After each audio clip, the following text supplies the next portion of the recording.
I hope all of you are doing good. और आज मैं आपके लिए लेकर आई हूं मेट्रिसेस क्लास 12 मैथ्स।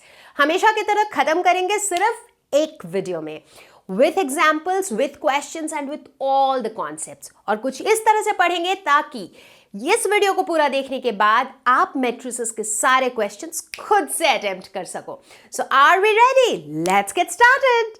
मैं हूं Roshni from Learner Hub, the free learning platform, जहां पर क्लास 6 से लेकर के क्लास 12 तक के सारे बच्चे कभी भी कहीं भी कुछ भी पढ़ सकते हैं absolutely for free at learnerhub.com। Matrices एक नया टर्म है हम सभी के लिए, तो सभी के दिमाग में आ रहा होगा कि यार ये मेट्रिसेस होता क्या है। तो अगर मैं टर्म की बात करूं तो मेट्रिसेस प्लूरल फॉर्म है, इसका सिंगुलर फॉर्म है मैट्रिक्स। और ये एक मैथमेटिकल टूल है जो मैथमेटिकल कैलकुलेशंस को सिंप्लीफाई करता है। अब आप पूछोगे कि काम आता है क्या, मतलब जो कैलकुलेशन हम किसी और तरीके से भी कर सकते हैं उसको फिर मैट्रिक्स से करने की ज़रूरत क्या है? क्योंकि जब हम हाई लेवल पे जाते हैं जहाँ पे कैलकुलेशंस बहुत कॉम्प्लिकेटेड हो जाते हैं, मतलब नॉट राइट नाउ बट जैसे अगर कोई साइंटिफिक रिसर्च चल रही है जिनके एक्सपेरिमेंट्स के डेटा एनालिसिस करना है, या फिर किसी तरह का सेल्स प्रेडिक्शन दिखाना है, या इस तरह की चीज़ें अगर बिजनेसेस में या साइंस में कुछ कॉम्प्लिकेटेड कैलकुलेशंस करनी है, तब काम आता है मेट्रिसेस। तो आज फिलहाल हम क्या करने वाले हैं इस वीडियो में? आज हम जानेंगे बेसिक्स। इनफैक्ट आपको याद होगा कि जब बचपन से ही जब भी आप कोई चीज़ पहली बार पढ़ते हो, जब आपने होल नंबर्स पहली बार पढ़ा था या फिर जब आपने इंटीजर्स पहली बार पढ़ा था, तो क्या पढ़ा था कि वो क्या होते हैं, उनकी प्रॉपर्टीज़ क्या होती हैं, हम उनकी एडिशन, सब्ट्रैक्शन, मल्टीप्लिकेशन वगैरह कैसे करते हैं। एग्जैक्टली वही हम आज पढ़ेंगे मैट्रिसेस के बारे में, कि मैट्रिसेस क्या होते हैं, ये कितने तरह के होते हैं, इनको हम ऐड, सब्ट्रैक्ट, मल्टीप्लाई कैसे करते हैं। ठीक है, तो पहले ही एक डिस्क्लेमर दे देती हूं मैं कि ये लेसन बहुत इंपॉर्टेंट है from exam perspective as well, क्योंकि बोर्ड एग्जाम्स में as well as engineering entrance exams में मैट्रिसेस से क्वेश्चंस पूछे जाते हैं। And let me tell you, ये बहुत ही सिंपल सा टॉपिक है, सारे कॉन्सेप्ट छोटे छोटे से हैं, इजी से हैं और बड़े आराम से आप मार्क्स स्कोर कर सकते हो। तो इसीलिए इग्नोर नहीं करने का, फोकस करने का। तो क्या एग्जैक्टली करते हैं हम मैट्रिक्स में? तो एक मैट्रिक्स जो है, it is a mode to represent data to ease calculation. तो हम डेटा को कुछ इस तरीके से रिप्रेजेंट करेंगे ताकि हमारे कैलकुलेशंस थोड़ी सिंप्लीफाई हो जाए। एक एग्जाम्पल लेते हैं, बहुत बेसिक सा, बहुत सिंपल सा। मान लेते हैं कि एक क्लास में 3 बच्चे हैं, अनु, अमित, अदिति। ठीक है, अनु के पास 4 एप्पल्स, 7 ऑरेंजेस हैं। अमित के पास 6 एप्पल्स, 8 ऑरेंजेस हैं। अदिति के पास 2 एप्पल्स और 3 ऑरेंजेस हैं। ठीक है, अब ये जो इंफॉर्मेशन है, ये जो डेटा है मेरे पास, मैं चाहूँ तो मैं इसे लिख के प्रेजेंट कर सकती हूँ, बट अगर मुझे इसे मैट्रिक्स के फॉर्म में प्रेजेंट करना हो तो मैं क्या करूँगी? एक बड़ा सा थर्ड ब्रैकेट बनाऊंगी कुछ इस तरह का, और उसके अंदर मैं सिर्फ नंबर्स लिख दूंगी। अभी मैंने जो भी नंबर्स बोले, जैसे 4, 6, 7, 2, ये सारे नंबर्स लिख दूंगी। ठीक है, अब अगर मैं इसे ध्यान से देखूं तो मैं देखती हूं कि हर एक हॉरिजॉन्टल लाइन जो है वो एक बच्चे को रिप्रेजेंट कर रहा है। जैसे कि जो पहली हॉरिजॉन्टल लाइन है वो क्या दिखा रही है? वो दिखा रही है कि अनु के पास क्या है। जो दूसरी हॉरिजॉन्टल लाइन है वो दिखा रही है कि अमित के पास क्या है। जो तीसरी हॉरिजॉन्टल लाइन है वो दिखा रही है कि अदिति के पास क्या है। ठीक उसी तरीके से अगर मैं वर्टिकल लाइंस पे फोकस करूं तो जो मेरा पहला वर्टिकल लाइन है वो दिखा रहा है नंबर ऑफ एप्पल्स, जो मेरा दूसरा वर्टिकल लाइन है वो दिखा रहा है नंबर ऑफ ऑरेंजेस। राइट, तो ये जो इस तरीके का जो रिप्रेजेंटेशन है, इसे ही हम कहते हैं मैट्रिक्स। अब यहां पर जो हमारा सिचुएशन था, इसको हम 2 तरीके से रिप्रेजेंट कर सकते थे। पहला तो ये, और दूसरा तरीका ऐसा भी हो सकता था जिसमें हम क्या किए हैं, जिसके अंदर हमने जो हमारे वर्टिकल जो लाइंस हैं उनको हमने एक एक बच्चे को रिप्रेजेंट किया है। तो इसीलिए इस बार हमारे पास 3 वर्टिकल लाइंस है, एक अनु के लिए, एक अमित के लिए, एक अदिति के लिए, और 2 ही हॉरिजॉन्टल लाइंस हैं, एक एप्पल के लिए, एक ऑरेंजेस के लिए। राइट, बट ये जो दोनों ही रिप्रेजेंटेशन है, ये दोनों ही मैट्रिक्स फॉर्म में रिप्रेजेंटेशन है। तो अब बारी आ गई है कि हम समझें मैट्रिक्स मैथमेटिकली क्या होता है। Matrix is an ordered rectangular array of numbers और फंक्शंस। तो हम देख सकते हैं कि मैट्रिक्स क्या है, एक रेक्टेंगुलर एरे है जो किससे बना हुआ है, नंबर्स या फंक्शंस से। कैसे दिखते हैं मैट्रिक्स, एग्जाम्पल्स पेश किए जाए तो यहां पे हमें दिख रहा है ए बी सी, जो तीनों के तीनों मैट्रिक्स हैं। अगर हम पहले वाले मैट्रिक्स को देखें ए, तो उसके अंदर जो है सारे नंबर्स हैं। अब हर तरह के नंबर्स अलाउड हैं, जैसे ए के अंदर रैशनल नंबर्स भी हैं, इरैशनल नंबर्स भी हैं। अगर बी की बात करें तो बी के अंदर कॉम्प्लेक्स नंबर्स भी हैं, राइट, इमेजिनरी पार्ट भी है, दैट्स परफेक्टली फाइन। अब अगर हम सी की बात करें तो सी एक ऐसा मैट्रिक्स है जिसके अंदर नंबर्स नहीं है बल्कि फंक्शंस हैं, साइन एक्स, कॉस एक्स, ये सारे फंक्शंस हैं, लेकिन ये तीनों के तीनों ही मैट्रिक्स हैं। तो मैट्रिक्स के अंदर नंबर्स हो सकते हैं, कोई भी नंबर हो सकता है, कोई भी फंक्शन हो सकता है। अब जब हम मैट्रिक्स की बात करेंगे तो छोटी छोटी टर्मिनोलॉजीज हैं जो हमें पता होने चाहिए, जैसे कि इन मैट्रिक्स के अंदर जो ये नंबर्स या फंक्शंस होते हैं उन्हें हम कहते हैं एलिमेंट्स या फिर एंट्रीज ऑफ अ मैट्रिक्स। हालांकि एलिमेंट्स वर्ड ही हम ज्यादा कॉमनली यूज करते हैं। इसके अलावा मैट्रिक्स में दो बहुत क्रिटिकल चीजें होती हैं, एक ये हॉरिजॉन्टल लाइंस जिन्हें हम कहते हैं रोज, और दूसरा ये वर्टिकल लाइंस जिन्हें हम कहते हैं कॉलम्स। अब रोज और कॉलम्स तो आप शायद बहुत पहले से पढ़ते चले आ रहे हो, कभी केमिस्ट्री के पीरियोडिक टेबल में तो कभी कहीं और, तो इसीलिए मुझे लगता नहीं है कि किसी को डाउट होगा कि रोज कौन सा होता है और कॉलम्स कौन सा। रोज कौन सी होती हैं, इनफैक्ट आपका जो क्लासरूम होता है उसमें जो फर्स्ट बेंच पे बैठते हैं, जितने भी बच्चे फर्स्ट बेंच पे बैठते हैं वो सेम रो में हैं, राइट। तो हॉरिजॉन्टली जो प्लेस्ड हैं दैट्स रो, और जो वर्टिकली प्लेस्ड है एक के पीछे एक के आगे एक, दैट इज कॉलम। जो अगली इंपॉर्टेंट टर्मिनोलॉजी आती है मैट्रिक्स में वो है ऑर्डर ऑफ अ मैट्रिक्स। ये बहुत इंपॉर्टेंट है तो अच्छे से ध्यान देना है, ठीक है। Order of a matrix basically ये बताता है कि किसी भी मैट्रिक्स में कितने रोज और कितने कॉलम्स हैं, ठीक है। तो अगर हमारे पास एक मैट्रिक्स है जिसके अंदर m रोज हैं और n कॉलम्स हैं, तो हम कहते हैं कि उस मैट्रिक्स का ऑर्डर है m/n, जिसे हम डिनोट करते हैं कुछ ऐसे, उनके बीच में हम ये क्रॉस का सिंबल लगाते हैं। तो इसे हम कैसे पढ़ते हैं, इसे हम m/n भी कहते हैं, इसे हम m×n भी कहते हैं, ठीक है। m×n हम कहना अवॉइड करते हैं क्योंकि m×n से ऐसा लगता है कि दोनों को मल्टीप्लाई कर देना है, बट बेसिकली वो हमें करना नहीं है। फिलहाल हम ये कहना चाह रहे हैं कि इसमें m रोज हैं और n कॉलम्स हैं, ठीक है।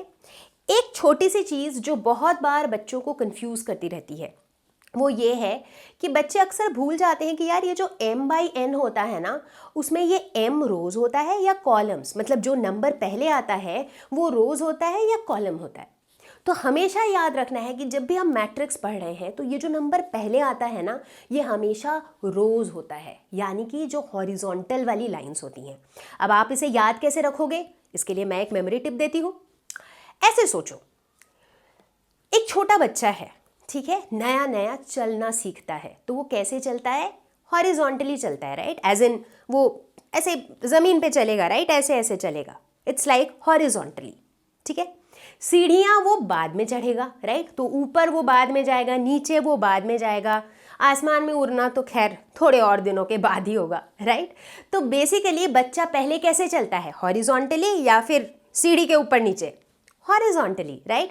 तो ऐसे याद रखना है कि जो हॉरिजॉन्टल है यानी कि जो रोज हैं वो पहले आते हैं, उसके बाद आते हैं कॉलम्स, क्योंकि ये है तो बहुत छोटी सी चीज़, बट बहुत से बच्चे हैं जो इसमें कंफ्यूज हो जाते हैं कि जो पहले लिखा होता है वो क्या है, रोज है कि कॉलम्स, और रोज क्या है, हॉरिजॉन्टल की vertical, right.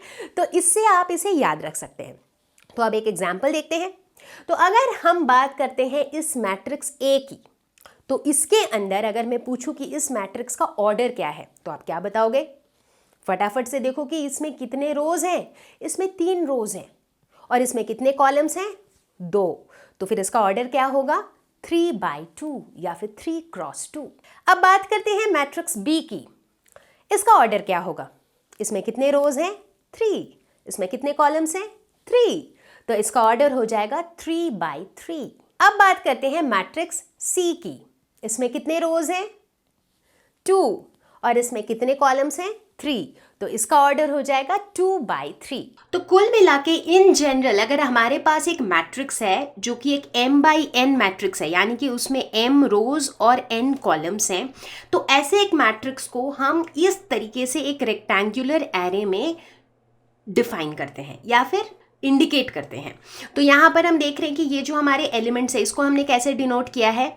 Small letter a से, और ये जो सबस्क्रिप्ट है 1 1 1 2 1 3 1 j 1 n, ये क्या शो कर रहा है? ये शो कर रहा है कि हम कौन से वाले एलिमेंट की बात कर रहे हैं। क्योंकि अगर हम एक बड़ा सा मैट्रिक्स ले लें, अब अगर उसमें से हमें किसी एक एलिमेंट को पॉइंट करना हो तो how will we do that, right? For example मान लेते हैं कि हमारे पास एक मैट्रिक्स है A जिसके अंदर थोड़े से एलिमेंट्स हैं, जैसे कि 2 √5 -1 0 3 6/9।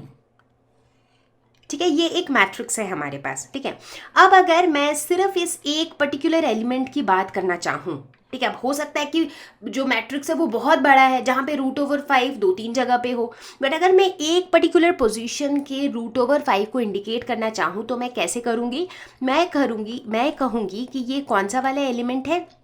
A1 2, यानी कि फर्स्ट रो के सेकंड कॉलम का एलिमेंट। तो ये जो √5 है ये फर्स्ट रो में है, राइट? बिकॉज ये क्या है मेरा? ये मेरा फर्स्ट रो है, ये मेरा सेकंड रो है, ये मेरा थर्ड रो है, उसी तरह ये मेरा फर्स्ट कॉलम है, ये मेरा सेकंड कॉलम है, राइट? तो अगर देखें तो इसकी पोजीशन कहाँ पे है? फर्स्ट रो के सेकंड कॉलम पे। तो ये जो दो नंबर्स हम लिखते हैं सबस्क्रिप्ट पे, इन नंबर्स के केस में भी जो पहला नंबर है वो डिनोट करता है रो, और जो दूसरा नंबर है वो डिनोट करता है कॉलम। ठीक है, तो हम देख रहे हैं कई जगह मैट्रिक्स में जो रो है वो उसे थोड़ी सी ज़्यादा इंपॉर्टेंस मिल रही है, राइट? चलो, तो इस तरीके से हम कह सकते हैं कि हम किसी भी मैट्रिक्स को का जो जनरल फॉर्म है वो ऐसा होता है। ठीक है, यहाँ तक क्लियर है? तो इसे हम मैथमेटिकली कुछ ऐसे इस तरह से लिख सकते हैं, कैपिटल A जिसे हम डिनोट करते हैं उस मैट्रिक्स को डिफाइन करने के लिए, और स्मॉल a से हम डिफाइन करते हैं उसके एलिमेंट्स को। तो हम कहेंगे capital A is equal to small a i j मतलब i jth एलिमेंट। ये i और j की वैल्यू बताएगी ये कौन सा वाला एलिमेंट है, राइट? और m/n यानी कि ये एक m×n मैट्रिक्स है, m रोज है और n कॉलम्स है।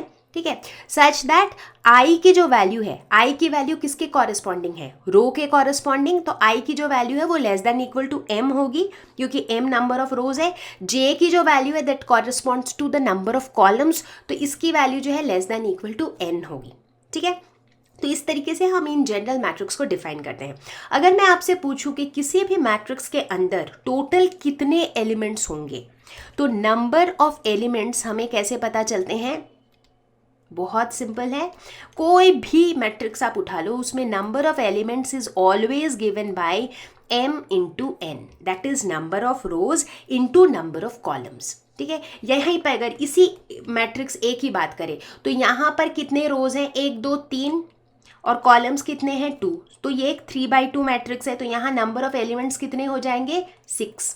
काउंट करके देख लो, 1 2 3 4 5 6, राइट? उसी तरह अगर एक 3/3 मैट्रिक्स है तो उसमें नंबर ऑफ एलिमेंट्स हो जाएंगे 9, 3 × 3 9। चलो अब थोड़ा सा और आगे बढ़ते हैं, किस तरह से हम मैट्रिक्स फॉर्म में डेटा को रिप्रेजेंट करते हैं। जैसे जो नॉर्मली जिस तरह की डेटा की हम बात करते हैं, फॉर एग्जाम्पल अगर मुझे points in a plane represent करना हो, ठीक है, अगर मान लेते हैं कि मैं कहती हूँ कि भाई चलो ठीक है, मेरे पास कुछ 4 पॉइंट्स हैं ABCD और मुझे इसके कोऑर्डिनेट्स पता है।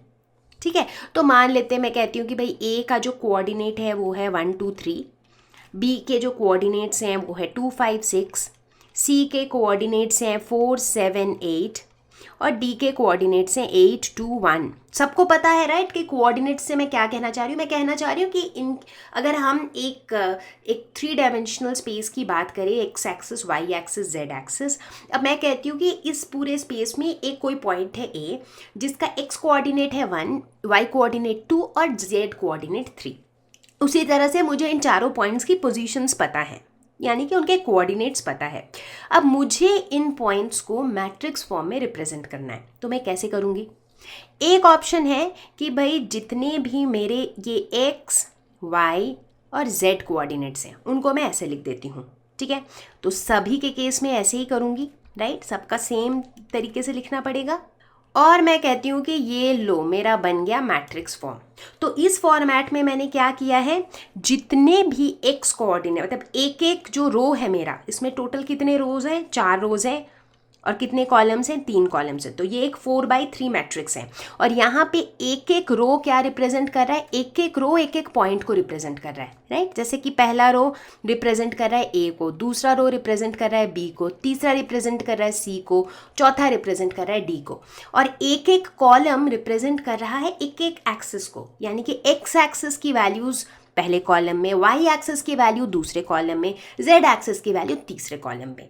तो ये एक तरीका है इसे मैट्रिक्स फॉर्म में रिप्रेजेंट करने का। हालांकि इसका एक ऑल्टरनेट तरीका भी है, एक और तरीका है। वो तरीका क्या है, अगर मैं चाहूँ तो इसको मैं ऐसे भी रिप्रेजेंट कर सकती हूँ 1 2 4 8 2 5 7 2 3 6 8 1। मैं इसे एक 3x4 मैट्रिक्स के फॉर्म में भी रिप्रेजेंट कर सकती हूँ। इसमें क्या होगा, इसमें एक एक कॉलम जो है वो एक एक पॉइंट को रिप्रेजेंट करेगा। जैसे पहला कॉलम ए रिप्रेजेंट करेगा, दूसरा कॉलम बी रिप्रेजेंट करेगा, तीसरा सी और चौथा डी।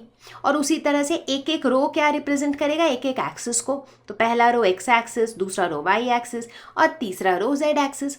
तो ये मेरा कैसा मैट्रिक्स हो गया, ये हो गया 3x4 मैट्रिक्स, राइट। तो यानी कि ये जो पॉइंट्स हैं इनको मैं चाहूँ तो 4x3 मैट्रिक्स के फॉर्म में भी रिप्रेजेंट कर सकती हूँ और 3x4 फॉर्म के मैट्रिक्स में भी रिप्रेजेंट कर सकती हूँ, ठीक है। ठीक इसी तरह से अगर मुझे रिप्रेजेंट करना हो कि भाई vertices of a closed rectilinear figure, कुछ भी कोई सा भी मान लेते हैं, एक ऐसा रेक्टिलिनियर फिगर है ABCD जिसमें हमें इन पॉइंट्स के कोऑर्डिनेट्स पता है। जस्ट एक रफ एग्जाम्पल है ये, मान लेते हैं कि इनके जो कोऑर्डिनेट्स हैं वो कुछ ऐसे हैं, लेट्स से 0 1, लेट्स से 1 3। ये मतलब कुछ भी एक मैं रैंडम कुछ भी वैल्यूज़ लिख रही हूँ, ठीक है। कि इस तरह से अगर हमें इनके कोऑर्डिनेट्स पता है और अगर मैं कहूँ कि इसे मैट्रिक्स फॉर्म में लिखना है तो कैसे लिखेंगे हम, अब तक सबको पता है। हमारे पास 2 चॉइसेस होंगी हमेशा ही। एक ऑप्शन है कि भाई ये जो कोऑर्डिनेट, ये जो पॉइंट्स हैं इनको हम रोज में दिखाएं। तो उस केस में हम कैसे दिखाएंगे, 0 1 1 3 3 5 2 0। इस केस में एक एक रो जो है ये क्या है, एक एक पॉइंट है। और दूसरा ऑप्शन क्या है कि एक एक पॉइंट को जो है वो मैं दिखाऊं कॉलम्स में, यानी कि 0 1 1 3 3 5 2 0, ठीक है। तो ये मेरा कैसा मैट्रिक्स है, ऑर्डर अगर मैं पूछूं इसकी तो नंबर ऑफ रोज कितने हैं, 1 2 3 4, और नंबर ऑफ कॉलम्स कितने हैं, 1 2। तो ये 4x2 मैट्रिक्स है। और इसकी बात करूं तो इसमें 1 2 रो हैं, कॉलम्स कितने हैं, 1 2 3 4। तो ये 2x4 मैट्रिक्स है।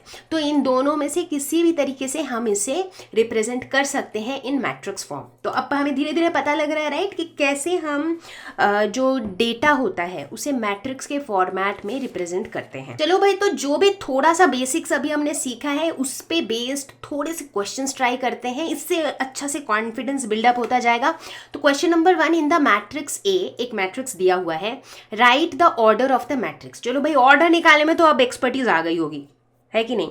ऑर्डर कैसे निकालते हैं हम, ऑर्डर हमेशा किस फॉर्म में होता है, m/n फॉर्मेट में। और वो m क्या होता है, पहले क्या आता है, पहले आता है रो और बाद में आता है कॉलम, ठीक है ना। तो इसमें कितने रोज हैं, 1 2 3, और कॉलम कितने हैं, 1 2 3 4। तो इस मैट्रिक्स का ऑर्डर हो जाएगा 3x4 या फिर 3x4। दूसरा क्वेश्चन है कि द नंबर ऑफ एलिमेंट्स, इसमें कितने एलिमेंट्स होंगे काउंट करने की। ऐसे तो आप ऐसे भी 1 2 3 4 करके काउंट भी कर सकते हो, बट उसकी ज़रूरत ही नहीं है, क्योंकि नंबर ऑफ एलिमेंट्स हमेशा क्या होता है, 3 × 4 यानी कि 12। और तीसरा क्वेश्चन पूछ रहा है कि राइट द एलिमेंट्स A13। अब A13 का मतलब क्या है, 1 रिप्रेजेंट करता है रो, 3 रिप्रेजेंट करता है कॉलम, यानी कि फर्स्ट रो का थर्ड कॉलम वाला एलिमेंट। फर्स्ट रो क्या है, ये मेरा फर्स्ट रो है, इसका थर्ड कॉलम का एलिमेंट क्या हो जाएगा, 19। तो A13 हो गया 19।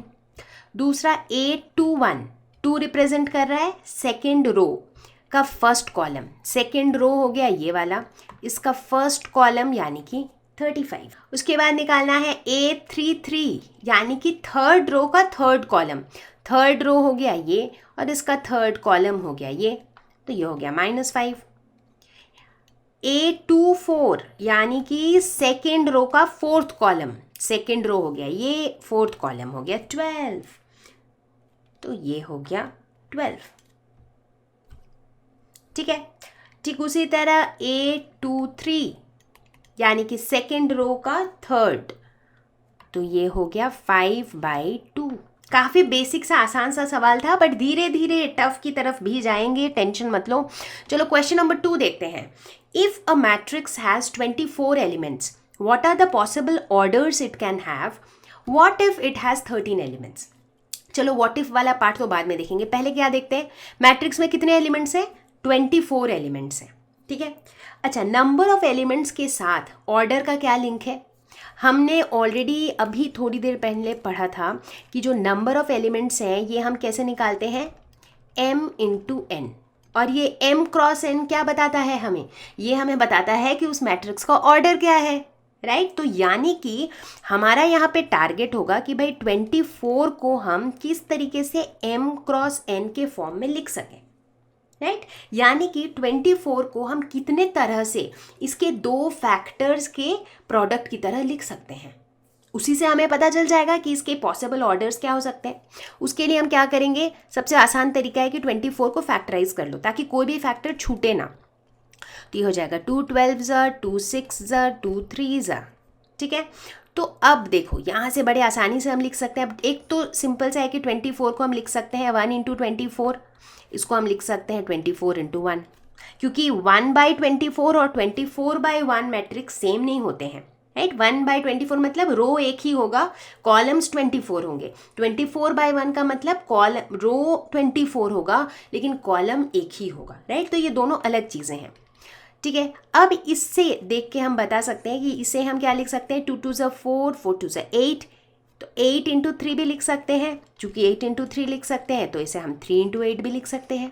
ठीक है, 2 2 4 और इधर 3 2 6, तो 4 इंटू 6 भी लिख सकते हैं, तो इसे 6 इंटू 4 भी लिख सकते हैं। ठीक है, उसके बाद 2 इंटू 2 2 4 4 3 12, यानी कि 2 इंटू 12 भी लिख सकते हैं और इसे 12 इंटू 2 भी लिख सकते हैं। ठीक है, तो ये सारे जो हैं ये हो जाएंगे हमारे पॉसिबल ऑर्डर्स।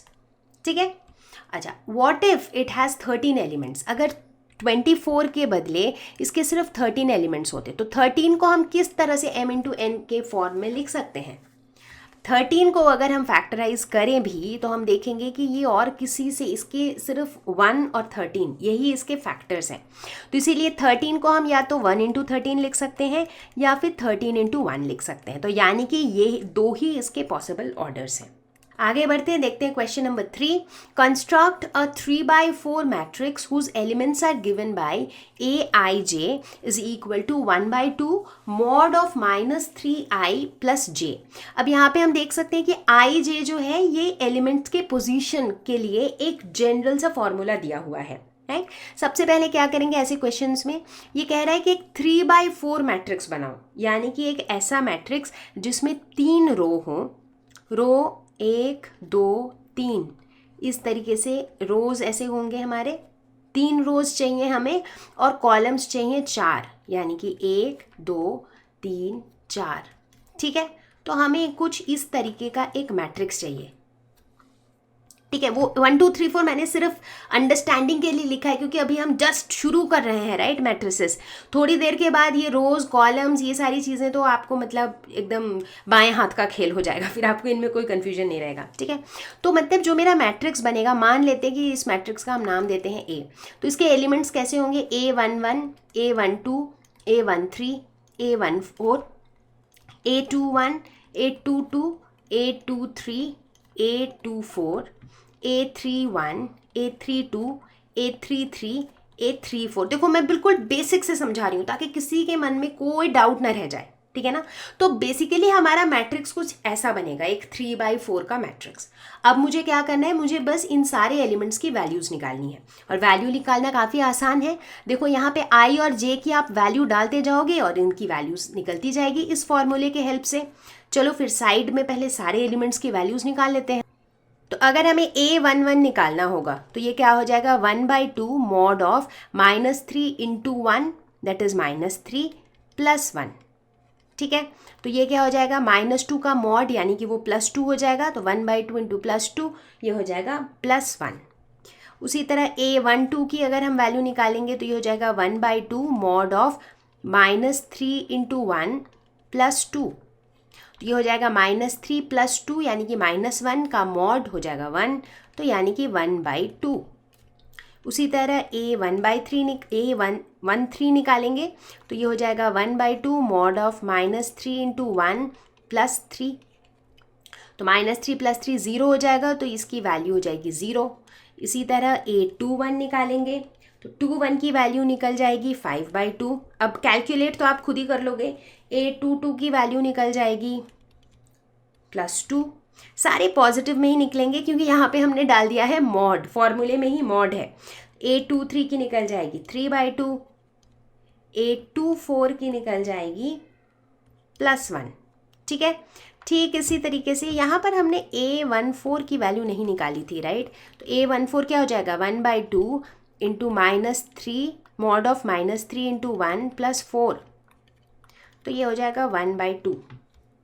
ठीक है, ठीक इसी तरीके से A31 की वैल्यू निकालेंगे जो आएगी 4, A32 की वैल्यू आएगी 7/2, A33 की वैल्यू आ जाएगी 3 और A34 की वैल्यू आ जाएगी 5/2। तो ये सारी वैल्यूज़ आ गई। तो अब हमें करना क्या है, सारी वैल्यूज़ बस इसमें डाल दो। तो यानी कि ये बन जाएगा कुछ ऐसे, 1 1/2, 0 1/2, 5/2, 2 3/2, 1, 4 7/2, 3 5/2। तो ये बन जाएगा हमारा 3/4 का एक मैट्रिक्स। चलो, तो मुझे उम्मीद है कि अभी तक सब कुछ स्मूथ जा रहा है, और इसी के साथ मैं आगे बढ़ती हूँ और अब मैं बात करूंगी टाइप्स ऑफ मैट्रिसेस के बारे में। तो मैट्रिसेस कई तरह के होते हैं और अभी मैं फटाफट एक के बाद एक बताती जाऊंगी टाइप, और आपको क्या करना है, फटाफट समझते जाना है।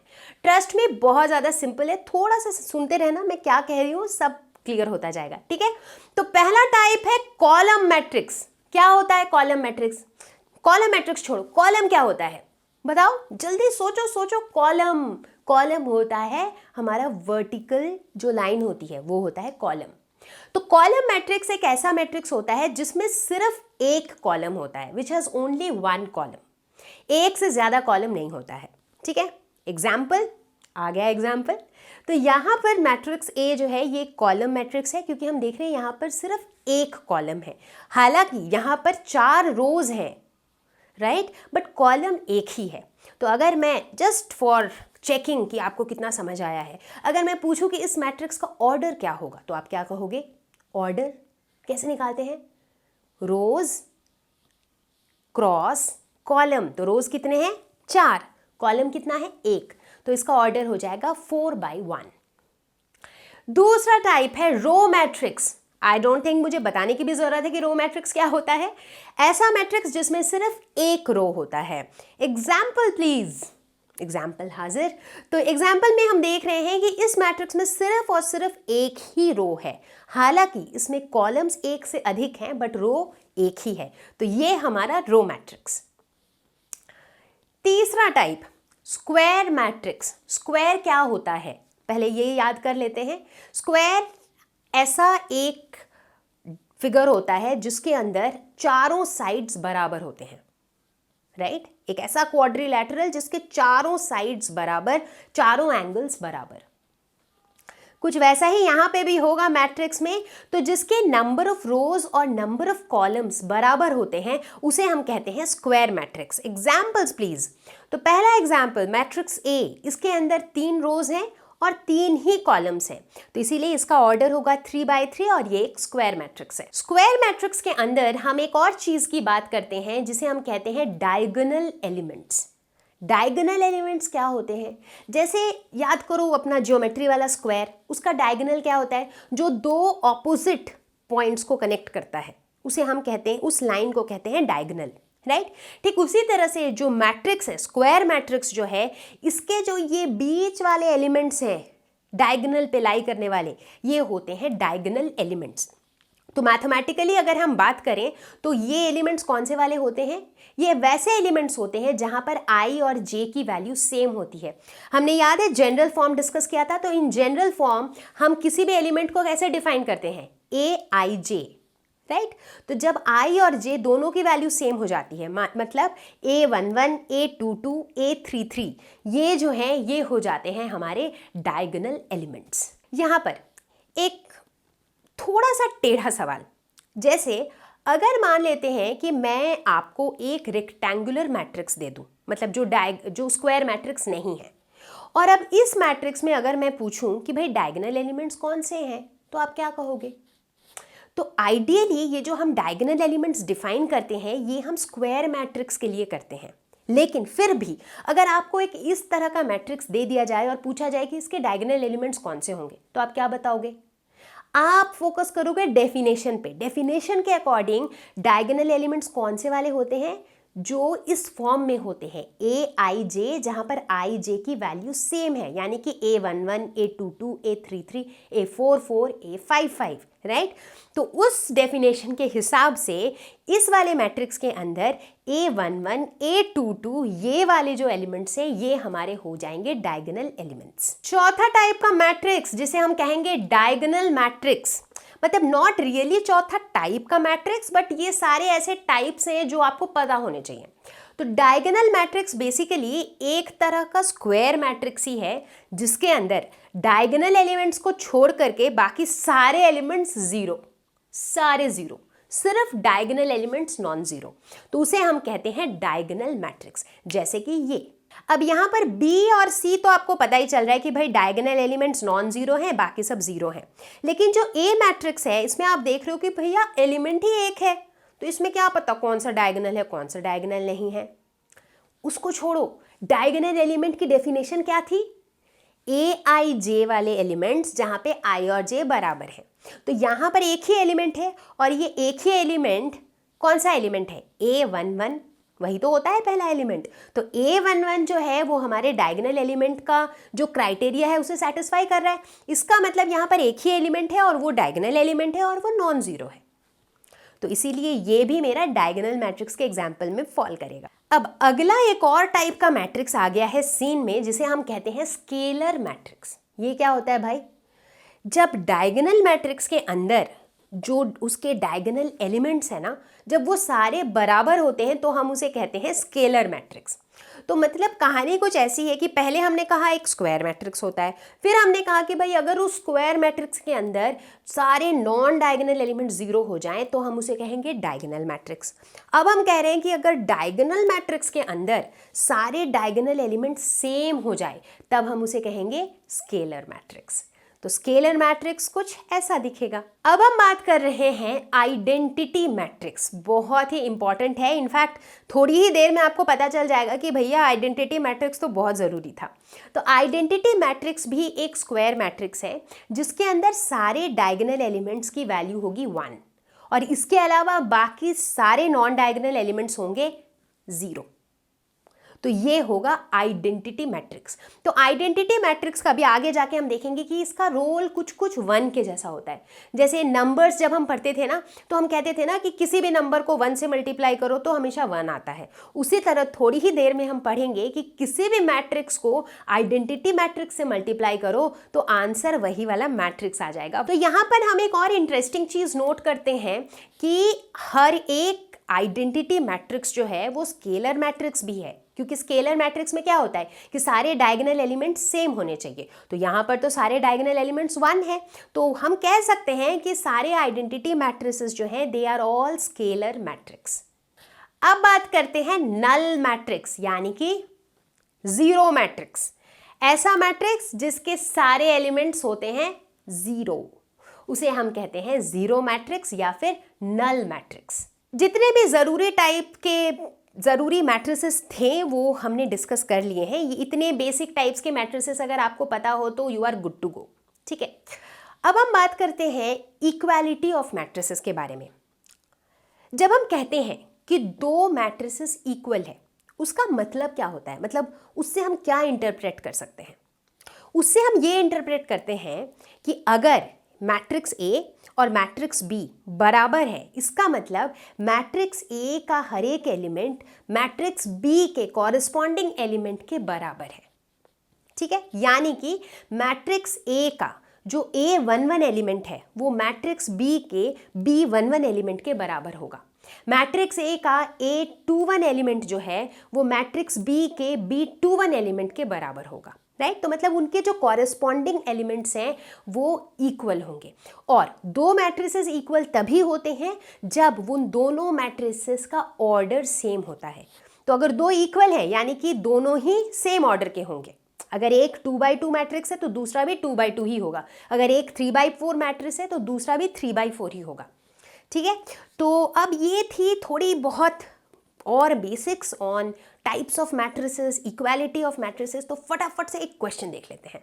Z from the following equations. ठीक है, यहाँ पर दो मैट्रिक्स दिए हुए हैं हमारे पास, एक लेफ्ट हैंड साइड पे एक राइट हैंड साइड में, और बीच में है एक इज इक्वल टू का साइन। यानी कि ये क्वेश्चन ऐसा कहना चाह रहा है कि ये वाला मैट्रिक्स जो है वो इस वाले मैट्रिक्स के इक्वल है। और अभी अभी हमने क्या पढ़ा, when two matrices are equal their respective elements are equal. यानी कि अगर ये दो मैट्रिसेस बराबर है इसका मतलब है इनके सारे एलिमेंट्स बराबर होंगे। एज इन इसका जो A11 है, इसका जो ये पहला एलिमेंट है वो किसके बराबर होगा, वो 6 के बराबर होगा। ठीक उसी तरीके से 2 जो है वो 2 के बराबर होगा, जो कि है हमें दिख रहा है। 5 + Z जो है वो 5 के बराबर होगा, और XY जो है वो 8 के बराबर होगा। Right, now if we solve this, यहाँ तो डायरेक्टली हमें z की वैल्यू मिल जाएगी 5 - 5 यानी कि 0। तो z तो हमने निकाल लिया भाई। अब x और y निकालना है, तो जिसे सॉल्व करने के लिए हमारे पास दो इक्वेशंस हैं यहाँ पर, छोटे छोटे से सिंपल से। तो चलिए सॉल्व करते हैं। तो यहाँ से हम कह सकते हैं कि x = 8/y, और x के इसी वैल्यू को हम पुट करेंगे इस वाले इक्वेशन में। तो हमें क्या मिलेगा, 8/y + y = 6, यानी कि 8 + y² डिवाइडेड बाई y = 6, यानी कि y² - 6y + 8 = 0। और ये क्या है, ये है एक क्वाड्रेटिक इक्वेशन। तो सिंपल एक क्वाड्रेटिक इक्वेशन की तरह से सॉल्व करेंगे। इसमें यूज़ करते हैं मिड टर्म स्प्लिटिंग। -6 को हम स्प्लिट कर सकते हैं एज -4y - 2y, क्योंकि इनका प्रोडक्ट है 8y² which is the product of first and the last term. ठीक है, तो ये हो जाएगा y × y - 4 -2 × y - 4 = 0। तो हम कह सकते हैं कि y - 4 = 0 और y - 2 = 0। तो यहाँ से हम कह सकते हैं कि y की वैल्यू 4 भी हो सकती है और y की वैल्यू 2 भी हो सकती है। तो अगर y की वैल्यू 4 होगी तो x की वैल्यू कितनी होगी, यहाँ से हम कह सकते हैं कि x की वैल्यू 2 होगी, और अगर y की वैल्यू 2 होगी तो x की वैल्यू कितनी होगी, x की वैल्यू 4 होगी। तो बेसिकली हमारे पास 3 सेट ऑफ वैल्यूज़ मिले जो हमारा फाइनल सॉल्यूशन। तो हमारा फाइनल सॉल्यूशन होगा x = 4, y = 2, z = 0। या तो ये हमारा सॉल्यूशन होगा, या फिर दूसरा सॉल्यूशन ये भी हो सकता है कि x = 2, y = 4 एंड z = 0। सो ये दोनों ही हमारे पॉसिबल सॉल्यूशंस हैं। तो बच्चा पार्टी, चलो अब बात करते हैं ऑपरेशंस ऑन मैट्रिसेस, वही वाला ऑपरेशन यार, एडिशन सब्ट्रैक्शन वाला। तो चलो देखते हैं कि मैट्रिसेस को हम ऐड सब्ट्रैक्ट वगैरह कैसे करेंगे। तो सबसे पहले बात करेंगे एडिशन ऑफ मैट्रिसेस। कहाँ ज़रूरत पड़ती होगी मैट्रिसेस को ऐड करने की। एक एग्जाम्पल लेते हैं। मान लेते हैं कि ये एक मैट्रिक्स है जो रिप्रेजेंट कर रहा है कि ABC स्कूल में क्लास 5, 6 और 7 में कितने बॉयज़ और कितने गर्ल्स हैं। तो क्लास वाइज ये मुझे नंबर दे रहा है। और दूसरी तरफ ये एक मैट्रिक्स है जो रिप्रेजेंट कर रहा है कि XYZ स्कूल में क्लास 5, 6, 7 में कितने बॉयज़ और कितने गर्ल्स हैं। अब अगर मैं ये सवाल पूछूं कि दोनों स्कूल्स को मिला के क्लास 5, 6 और 7 में कितने बॉयज़ और कितने गर्ल्स हैं, तो आप क्या करोगे? तो आपके पास एक ही ऑप्शन बचेगा कि आप इन दोनों मैट्रिसेस को ऐड कर दो। और ऐसे ही काफ़ी सारे सिचुएशंस पे हमें मैट्रिसेस को ऐड करना पड़ता है। तो चलिए देखते हैं कि मैट्रिसेस की एडिशन होती कैसे है। तो अगर हम इसे मैथमेटिकली डिफाइन करना चाहें एडिशन को, तो हम क्या कहेंगे कि अगर हमारे पास एक मैट्रिक्स है A और एक मैट्रिक्स है B, और ये दोनों ही जो है ये 2/3 मैट्रिक्स है जिसमें 2 रोज हैं एंड 3 कॉलम्स हैं, तो उस केस में हम A प्लस B को कैसे डिफाइन करेंगे? हम इन दोनों के रेस्पेक्टिव एलिमेंट्स को ऐड करते चले जाएंगे, यानी कि A11 प्लस B11 बना देगा हमारा नया 1 पोजीशन का एलिमेंट। उसी तरह A12 प्लस B12, फिर A13 प्लस B13, मतलब सारे रेस्पेक्टिव कॉरस्पॉन्डिंग जो एलिमेंट्स हैं उनको हम ऐड करते चले जाएंगे। सिंपल। सिर्फ एक बात ध्यान रखनी है कि ये जो एडिशन है ये तभी पॉसिबल है अगर A एंड B दोनों ही सेम ऑर्डर के हो, यानी कि अगर A भी एक 2/3 मैट्रिक्स है तो B को भी 2/3 मैट्रिक्स होना पड़ेगा, तभी दोनों का एडिशन पॉसिबल है। एक अगर 2/3 है, दूसरा 3/2 है या 4/2 है, तो दोनों का एडिशन पॉसिबल नहीं है। इन दैट केस अगर दोनों सेम ऑर्डर के नहीं हैं then A plus B is not defined. तो ये बहुत इंपॉर्टेंट है, इसे याद रखना है। तो कभी अगर बाई चांस इस तरह का क्वेश्चन आ भी जाता है, कभी मल्टीपल चॉइस में या कभी कहीं भी, तो आपको पता होना चाहिए कि कभी भी 2 अलग ऑर्डर के मैट्रिक्स के को हम ऐड नहीं कर सकते हैं। ठीक है, तो चलिए एक एग्जाम्पल लेके देखते हैं कि एडिशन एग्जैक्टली करते कैसे हैं। ये एक मैट्रिक्स है A, दूसरा है B, अब इन दोनों को ऐड करना है। तो A प्लस B क्या हो जाएगा? बहुत सिंपल है, A प्लस बी सीधा सीधा एक मैट्रिक्स बनाओ और दोनों के एलिमेंट्स ऐड करते जाओ। इसका पहला एलिमेंट प्लस इसका पहला एलिमेंट, 2 + 1 हो जाएगा 3। उसी तरह इसका फर्स्ट रो का सेकंड एलिमेंट, इसके फर्स्ट रो का सेकंड एलिमेंट, तो ये हो जाएगा 4 + 3 यानी कि 7। उसी तरह 3 के साथ ऐड होगा -2, ये बन जाएगा 1। 2 के साथ ऐड होगा 5, तो ये बन जाएगा 7। तो A प्लस B हो जाएगा 3, 7, 1, 7। ये हो जाएगा हमारा सम। एडिशन ऑफ मैट्रिसेस का एक एग्जाम्पल और लेते हैं। इस एग्जाम्पल में हमने नंबर्स के बदले में फंक्शंस लिया हुआ है, cos थीटा sin थीटा के फॉर्म में फंक्शंस लिया हुआ है। ध्यान रखने वाली बात यह है कि एडिशन का concept will still remain the same, चाहे फंक्शन हो, चाहे इमेजिनरी नंबर हो, चाहे रियल नंबर हो, कुछ भी हो, जो मर्जी हो, बट एडिशन हम उसी तरीके से करेंगे। ठीक है, तो यहाँ पर कैसे करेंगे हम ऐड? बिल्कुल उसी तरह से cos स्क्वायर एक्स, यानी कि ये वाला टर्म इस वाले टर्म के साथ ऐड हो जाएगा, पहले एलिमेंट बनाएगा, तो cos square x plus sine square x. अब पहले रो के दूसरे एलिमेंट के लिए ये वाला ऐड हो जाएगा इस वाले के साथ, तो ये हो जाएगा sine square x plus cos square x. उसके बाद ये वाला एलिमेंट ऐड हो जाएगा इस वाले एलिमेंट के साथ, तो ये हो जाएगा sine square x plus cos square x. और फिर ये जो लास्ट वाला बचा मेरा वो है cos स्क्वायर एक्स और साइन स्क्वायर एक्स, और ये भी ऐड हो जाएंगे। ठीक है, अब यहाँ तो बहुत ही मज़ेदार आंसर आने वाला है, क्योंकि हम सभी को पता है कि sine square x plus cos square x क्या होता है? 1। ये तो हम पढ़ते चले आ रहे हैं बचपन से ट्रिग्नोमेट्री में, तो इन सब की वैल्यूज़ हो जाएगी 1। तो हमारा जो सम है वो हो जाएगा। तो हमने देखा कितने सिंपल तरीके से मैट्रिसेस ऐड हो गए, ठीक इतने ही सिंपल तरीके से मैट्रिसेस को हम सब्ट्रैक्ट भी कर देंगे। तो अगर 2 मैट्रिसेस हमारे पास दिए हुए हो A और B, अगर इन दोनों को सब्ट्रैक्ट करना हो तो हम क्या करेंगे? इनके जो कॉरेस्पॉन्डिंग एलिमेंट्स हैं हम उन्हें सब्ट्रैक्ट करेंगे, और इस तरह से हमें एक नया मैट्रिक्स मिलेगा जो कि होगा डिफरेंस ऑफ दीज 2 मैट्रिसेस। यहाँ भी वही लॉजिक रहेगा कि सब्ट्रैक्शन होने के लिए इन दोनों मैट्रिसेस A और B का ऑर्डर सेम होना चाहिए। अगर इनका ऑर्डर सेम नहीं है तो subtraction will not be defined for these 2 matrices. तो अब सब्ट्रैक्शन ऑफ मैट्रिसेस का एक एग्जांपल लेते हैं। एक मैट्रिक्स दिया हुआ है A, दूसरा मैट्रिक्स है B, हमें A माइनस B निकालना है। हम क्या करेंगे?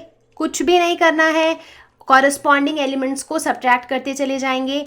2 - 1, 2 और 1 इनको सब्ट्रैक्ट करेंगे। 4 - 3, 3 - -2 और 2 - 5। सिंपल। तो ये क्या हो जाएगा? 1, 1, 5 - 3। तो ये हो जाएगा दोनों मैट्रिसेस का डिफरेंस। तो अभी आपको लग रहा होगा कि यार ये तो बहुत बच्चों वाली चीज़ें लग रही हैं, बच्चों वाली चीज़ें लग रही हैं क्योंकि हमने जस्ट शुरुआत की है मैट्रिसेस के बारे में पढ़ना। धीरे धीरे धीरे धीरे हम कॉम्प्लेक्स चीज़ों की तरफ भी जाएंगे। हालांकि ऐसा कुछ नहीं है कि जैसे कि मैंने पहले ही बताया था कि मैट्रिसेस का लेसन इसीलिए ईजी है क्योंकि 12th में मैट्रिसेस को आपको इंट्रोड्यूस कराया जा रहा है, आप पहली बार पढ़ रहे हो, तो इसलिए आप बहुत हाईफाई कुछ तो नहीं पढ़ोगे, आप एडिशन, सब्ट्रैक्शन, मल्टीप्लिकेशन इसी तरह की चीज़ें पढ़ोगे, ठीक है ना। तो अभी तक तो बहुत आसान चल रहा है, धीरे धीरे थोड़ा कॉम्प्लिकेटेड आएगा बट उसको भी हम आसान बनाएंगे। जिस तरह से जब हम नंबर्स की बात करते थे, नंबर्स में जब हम एडिशन, सब्ट्रैक्शन वगैरह पढ़ते थे तो हम उनके कुछ प्रॉपर्टीज़ भी पढ़ते थे, जैसे commutative law, associative law, distributive law, identity property, right, ये सारी चीज़ें हम पढ़ा करते थे। ठीक उसी तरीके से मैट्रिसेस के केस में भी ये प्रॉपर्टीज़ लागू होती हैं। जैसे कि अगर हम एडिशन की बात करें, जो कि अभी तक हम पढ़ते आ रहे थे, एडिशन, सब्ट्रैक्शन, तो अगर एडिशन की बात करें तो पहला प्रॉपर्टी जो हम डिस्कस करेंगे वो है कम्यूटेटिव प्रॉपर्टी, जो जिस तरह से नंबर्स के लिए होता था, जिसमें वो कहता था कि अगर दो नंबर है a और b तो a plus B is equal to b plus a. ठीक उसी तरह मैट्रिसेस के केस में भी अगर हमारे पास दो मैट्रिसेस हैं a और b तो a plus B is equal to b plus a. दूसरा प्रॉपर्टी एसोसिएटिव प्रॉपर्टी, वो ये कहता है कि अगर हमारे पास तीन मैट्रिसेस हैं a b और c तो a plus b plus c is equal to a plus b plus c. तीसरा property existence of additive identity, यानी कि एक ऐसा नंबर, जैसे जब हम नंबर्स के बारे में पढ़ते थे तो हम कहते थे कि एक ऐसा नंबर होता है जिसको किसी भी नंबर के साथ ऐड कर दो हमको वापस वही नंबर मिल जाता है, और ऐसी आइडेंटिटी कौन सी होती थी? जीरो। ठीक उसी तरह जब हम मैट्रिसेस की बात करेंगे तो यहाँ पर भी एक ऐसा मैट्रिक्स होता है जिसे किसी भी मैट्रिक्स के साथ ऐड कर दो हमें वापस वही मैट्रिक्स मिल जाएगा। कौन सा होता है ऐसा मैट्रिक्स? जीरो मैट्रिक्स या फिर नल मैट्रिक्स। तो जीरो मैट्रिक्स जो है ये होता है हमारा एडिटिव आइडेंटिटी, यानी कि इसको किसी भी मैट्रिक्स के साथ ऐड करो तुम्हें वापस वही मैट्रिक्स मिल जाएगा। चौथा प्रॉपर्टी एडिटिव इनवर्स। फिर से सोचते हैं एक बार, नंबर्स के केस में हमने क्या पढ़ा था? एक ऐसा नंबर जिसको अगर आप उस नंबर के साथ ऐड करो तो आपको मिलेगा आंसर जीरो, तो उसे हम कहते थे additive inverse of that number, right. जैसे कि अगर एक नंबर है 2 के साथ अगर हम -2 को ऐड करते हैं तो रिजल्ट होगा जीरो। ठीक उसी तरह से मैट्रिसेस के केस में भी एक मैट्रिक्स के साथ अगर हम उसी मैट्रिक्स के नेगेटिव को ऐड कर देते हैं तो हमारा रिजल्ट होगा जीरो। तो ये जो नेगेटिव ऑफ मैट्रिक्स है इसी को हम कहते हैं एडिटिव इनवर्स ऑफ ए। तो बेसिक चीजें थोड़ी बहुत देखी हमने, जैसे एडिशन, सब्ट्रैक्शन, थोड़ी बहुत प्रॉपर्टीज। तो अब एक ये क्वेश्चन देखते हैं, compute a plus b and b minus c, also verify that a plus b minus c is equal to a plus b minus C.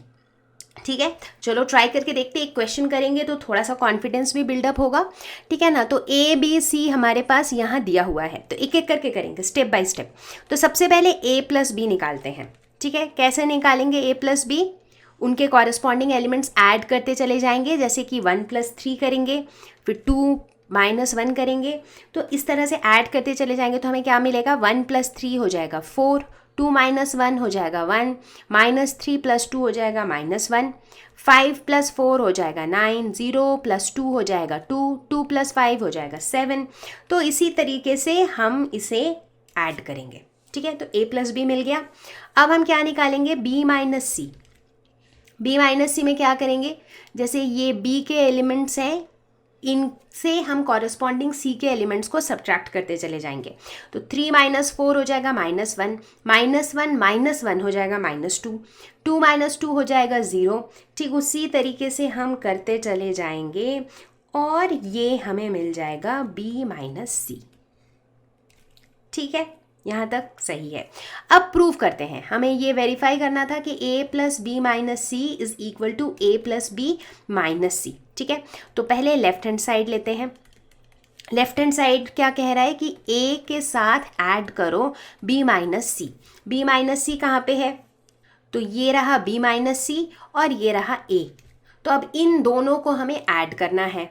Add का तरीका तो वही रहेगा, राइट तो ए के ये वाले हर एक एलिमेंट के साथ बी माइनस सी के कॉरस्पॉन्डिंग एलिमेंट्स ऐड होते जाएंगे। तो ए प्लस -1 हो जाएगा 0, 2 प्लस -2 हो जाएगा 0, -3 प्लस 0 हो जाएगा -3, और ठीक इसी तरीके से हम इन सारे एलिमेंट्स को ऐड करते जाएंगे। ठीक है, तो लेफ्ट हैंड साइड में हमें ये वैल्यू मिली। अब देखते हैं राइट हैंड साइड की तरफ। तो राइट हैंड साइड में क्या करना था, a प्लस बी माइनस सी। तो a प्लस बी कहाँ पे है, ये रहा a प्लस बी, और c कहाँ पे है, ये रहा c। ठीक है, तो यानी कि अब a प्लस बी के हर एक एलिमेंट से c के कॉरस्पॉन्डिंग एलिमेंट को हम सब्ट्रैक्ट करते चले जाएंगे। तो चलो करते हैं फिर। तो a प्लस बी में ये रहा 4 माइनस 4 क्या हो जाएगा 0, 1 माइनस 1 क्या हो जाएगा 0, -1 -2 क्या हो जाएगा -3। ठीक इसी तरीके से हम इनको सब्ट्रैक्ट करते चले जाएंगे। ठीक है, तो अब अगर हम LHS और RHS को कंपेयर करें तो हम देख रहे हैं कि दोनों तरफ हमें सेम मैट्रिक्स ही मिला है। तो यानी कि left hand side is equal to right hand side, और ये हमको यही वेरीफाई करना था, तो हमने कर दिया इसे वेरीफाइड। चलो तो अब समझते हैं कि क्या होता है अगर एक मैट्रिक्स के साथ हम एक स्केलर को मल्टीप्लाई कर दें। तो कैसे हैंडल करते हैं हम उसे। मान लो हमारे पास एक मैट्रिक्स है A और एक स्केलर है K। ठीक है, अब K के साथ जब हम मैट्रिक्स A को मल्टीप्लाई करते हैं तो क्या होता है, इस मैट्रिक्स के अंदर जितने भी एलिमेंट्स हैं सबके साथ K मल्टीप्लाई हो जाता है, और इस तरह से हमें एक नया मैट्रिक्स मिलता है K। अब देखते हैं किस तरह से स्केलर से मल्टीप्लाई करने वाला जो कॉन्सेप्ट है उसको यूज करके कैसे हमें क्वेश्चंस पूछे जाते हैं। जैसे यहाँ पे दिया हुआ है, if A is this matrix, B is also a given matrix, then compute 3A minus 5B। अब 3A और 5B निकालने के लिए हमें क्या करना है, मैट्रिक्स A को 3 से मल्टीप्लाई करना है, यानी कि सारे एलिमेंट्स को 3 से मल्टीप्लाई करना है। उसी तरह मैट्रिक्स B को 5 से मल्टीप्लाई करना है, यानी कि सारे एलिमेंट्स को 5 से मल्टीप्लाई करना है। तो सबसे पहले हम 3A निकाल लेते हैं। 3A देखो कितना आसान हो जाएगा, हर एलिमेंट के साथ 3 मल्टीप्लाई कर दो। तो 2/3 इंटू 3 क्या हो जाएगा 2, 1 इंटू 3 हो जाएगा 3, 5/3 इंटू 3 हो जाएगा 5। ठीक है, तो उसी तरह ये हो जाएगा 1 2 4, ये हो जाएगा 7 6 2। ठीक है, ये हो गया 3A। अब इसी तरीके से 5B निकालते हैं, सारे एलिमेंट्स के साथ 5 मल्टीप्लाई कर देंगे। 2/5 इंटू 5 हो जाएगा 2, 3/5 इंटू 5 हो जाएगा 3, 1 इंटू 5 हो जाएगा 5। ठीक है, इसी तरीके से ये सेकंड वाला रो हो जाएगा 1 2 4, और थर्ड वाला रो हो जाएगा 7 6 2। ठीक है, अब हमें कंप्यूट क्या करना है, 3A माइनस 5B, यानी कि इन दोनों को सब्ट्रैक्ट करना है। वो भी काफ़ी सिंपल है, 2 - 2 हो जाएगा 0, 3 - 3 0, 4 5 - 5 0। इनफैक्ट अगर हम देखें तो ये सारे के सारे सेम टर्म्स हैं, और इसी वजह से ये जो आंसर होगा ये हो जाएगा 0। ये क्या मिल गया हमें, हमें मिल गया एक नल मैट्रिक्स। फटाक से दो छोटी छोटी प्रॉपर्टीज डिस्कस करेंगे जो हमें कैलकुलेशंस में काफ़ी काम आएगा आगे जाके। मान लेते हैं हमारे पास दो मैट्रिसेस हैं A और B, और हमारे पास दो स्केलर्स हैं K और L। तो हम कह सकते हैं कि K into A plus B is equal to KA plus KB, कुछ डिस्ट्रीब्यूटिव लॉ के जैसा, राइट। और ठीक उसी तरीके से हम कह सकते हैं कि K plus L into A is equal to KA plus LA। और जैसे जैसे आप क्वेश्चन सॉल्व करोगे आप देखोगे कि कितनी सारी जगहों पे, छोटी छोटी जगहों पे आप इन प्रॉपर्टीज का यूज करते चले जाओगे। तो चलो कुछ सॉल्व करते हैं क्वेश्चंस। और जैसा कि मैं हमेशा कहती हूँ, जब भी मैं क्वेश्चन सॉल्व करूँ आप भी साथ में सॉल्व करो। कि इफ x इंटू एक मैट्रिक्स 2 2 3, y इंटू एक और मैट्रिक्स इज इक्वल टू एक matrix 10 5, find the values of x and y। तो यहाँ पर हमारे पास 3 मैट्रिसेस हैं, और ये सारे मैट्रिसेस कैसे वाले हैं, कैसे वाले मैट्रिक्स हैं, 2/1 मैट्रिक्स, जिसमें 2 रोज हैं और 1 कॉलम है। ठीक है, तो यहाँ पर हमें x और y की वैल्यू निकालनी है। तो हम क्या करेंगे, हम ये जो स्केलर से मल्टीप्लाई करने वाला कॉन्सेप्ट है वो यूज़ करेंगे। जब हम x से मल्टीप्लाई करते हैं इस मैट्रिक्स को, तो इसके सारे एलिमेंट्स के साथ x मल्टीप्लाई हो जाता है, तो ये बन जाता है 2x 3x। ठीक उसी तरीके से जब ये y इनसे मल्टीप्लाई हो जाएगा तो ये बन जाएगा -y + y। This is equal to 10 5। ठीक है, अब अगर हम इक्वल टू साइन पे फोकस करें तो उसके हिसाब से लेफ्ट हैंड साइड का जो मैट्रिक्स है वो राइट हैंड साइड के मैट्रिक्स के बराबर है। तो लेफ्ट हैंड साइड में हम इन दो मैट्रिक्स को ऐड कर सकते हैं। कैसे? कॉरेस्पॉन्डिंग एलिमेंट्स ऐड कर देंगे। तो 2x प्लस माइनस वाई क्या हो जाएगा? 2x minus Y. 3x plus Y क्या हो जाएगा? 3x plus Y. तो अब लेफ्ट हैंड साइड पे ये वाला मैट्रिक्स है और राइट हैंड साइड पे ये वाला मैट्रिक्स है, राइट। चूंकि दोनों मैट्रिसेस बराबर हैं, इसका मतलब है कि उनके कॉरेस्पॉन्डिंग एलिमेंट्स इक्वल है। तो इसका मतलब है कि 2x minus y is equal to 10 and 3x plus y is equal to 5। अब हमारे पास क्या है? अब हमारे पास दो इक्वेशंस हैं, लीनियर इक्वेशंस इन टू वेरिएबल्स। तो हम आराम से इनको सॉल्व कर सकते हैं। अगर इन दोनों इक्वेशंस को हम ऐड कर दें तो हमें क्या मिलेगा? 5x इज इक्वल टू 15, यानी कि x is equal to 15 by 5 that is 3। तो x की तो वैल्यू हमारी ऑलरेडी निकल गई। ठीक है, अब y की वैल्यू कैसे निकालेंगे? इन दोनों में से किसी भी एक इक्वेशन से। मान लेते हैं पहले इक्वेशन को, तो पहले इक्वेशन के हिसाब से y is equal to 2x minus 10। तो ये हो जाएगा 2 इंटू 3 माइनस 10, तो 6 माइनस 10 यानी कि माइनस 4। तो हमने निकाल लिया x is equal to 3 and y is equal to minus 4। तो अभी चूंकि हम डिस्कस कर रहे हैं थोड़ी देर से कि किस तरह से एक मैट्रिक्स को हम एक स्केलर से मल्टीप्लाई करते हैं, तो इसी सिलसिले में मुझे याद आ गया, थोड़ी ही देर पहले मैं बात कर रही थी नेगेटिव ऑफ अ मैट्रिक्स की, राइट। जब हम बात कर रहे थे एडिटिव इनवर्स की, राइट। तो नेगेटिव ऑफ अ मैट्रिक्स भी हम कुछ इसी तरह से निकालते हैं। नेगेटिव ऑफ अ मैट्रिक्स क्या होता है? अगर हमारे पास एक मैट्रिक्स दिया हुआ है A, उसका नेगेटिव निकालना है, यानी कि माइनस ए निकालना है। कैसे निकालेंगे? हम ए को मल्टीप्लाई कर देंगे -1 से, तो हमें मिल जाएगा -a, यानी कि नेगेटिव ऑफ अ मैट्रिक्स। तो बच्चा पार्टी कैसे चल रही है अभी तक की मैट्रिसेस की जर्नी? तो अभी तक तो हम काफ़ी सिंपल चीज़ें पढ़ रहे थे, अब धीरे धीरे थोड़ी सी कॉम्प्लिकेटेड चीज़ें पढ़ेंगे। हालांकि टेंशन मत लो, मैं चीज़ों को काफ़ी सिंपल करके दूंगी आपके लिए। तो अब हम पढ़ेंगे मल्टीप्लिकेशन ऑफ मैट्रिसेस। अगर हमारे पास दो मैट्रिसेस दिए हुए हो और उन दोनों को मल्टीप्लाई करना हो तो क्या करेंगे? ज़रा सोच के देखो, जो मैट्रिक्स है ना वो अपने आप में ही थोड़ा सा, मतलब उसमें इतनी सारी नंबर्स होते हैं। मान लेते हैं कि अगर 2 3x3 का मैट्रिक्स हो, एक एक मैट्रिक्स में 9 एलिमेंट्स हैं। अब अगर इनको मल्टीप्लाई करना हो तो भाई किसको किससे मल्टीप्लाई करेंगे? सोच के ऐसा लग रहा है कि पता नहीं कैसे होगा, राइट। तो एक सिचुएशन इमेजिन करते हैं, क्योंकि पहले ये समझना ज़रूरी है कि मल्टीप्लिकेशन ऑफ मैट्रिक्स कैसे सिनेरियो में काम आएगा, राइट। तो मान के चलते हैं कि दो बच्चे हैं, अमित और अनु, ठीक है। दोनों को पेंसिल्स और इरेजर्स खरीदने हैं। तो अमित को कुछ पेंसिल्स और कुछ इरेजर्स खरीदने हैं, अनु को भी कुछ पेंसिल्स और कुछ इरेजर्स खरीदने हैं।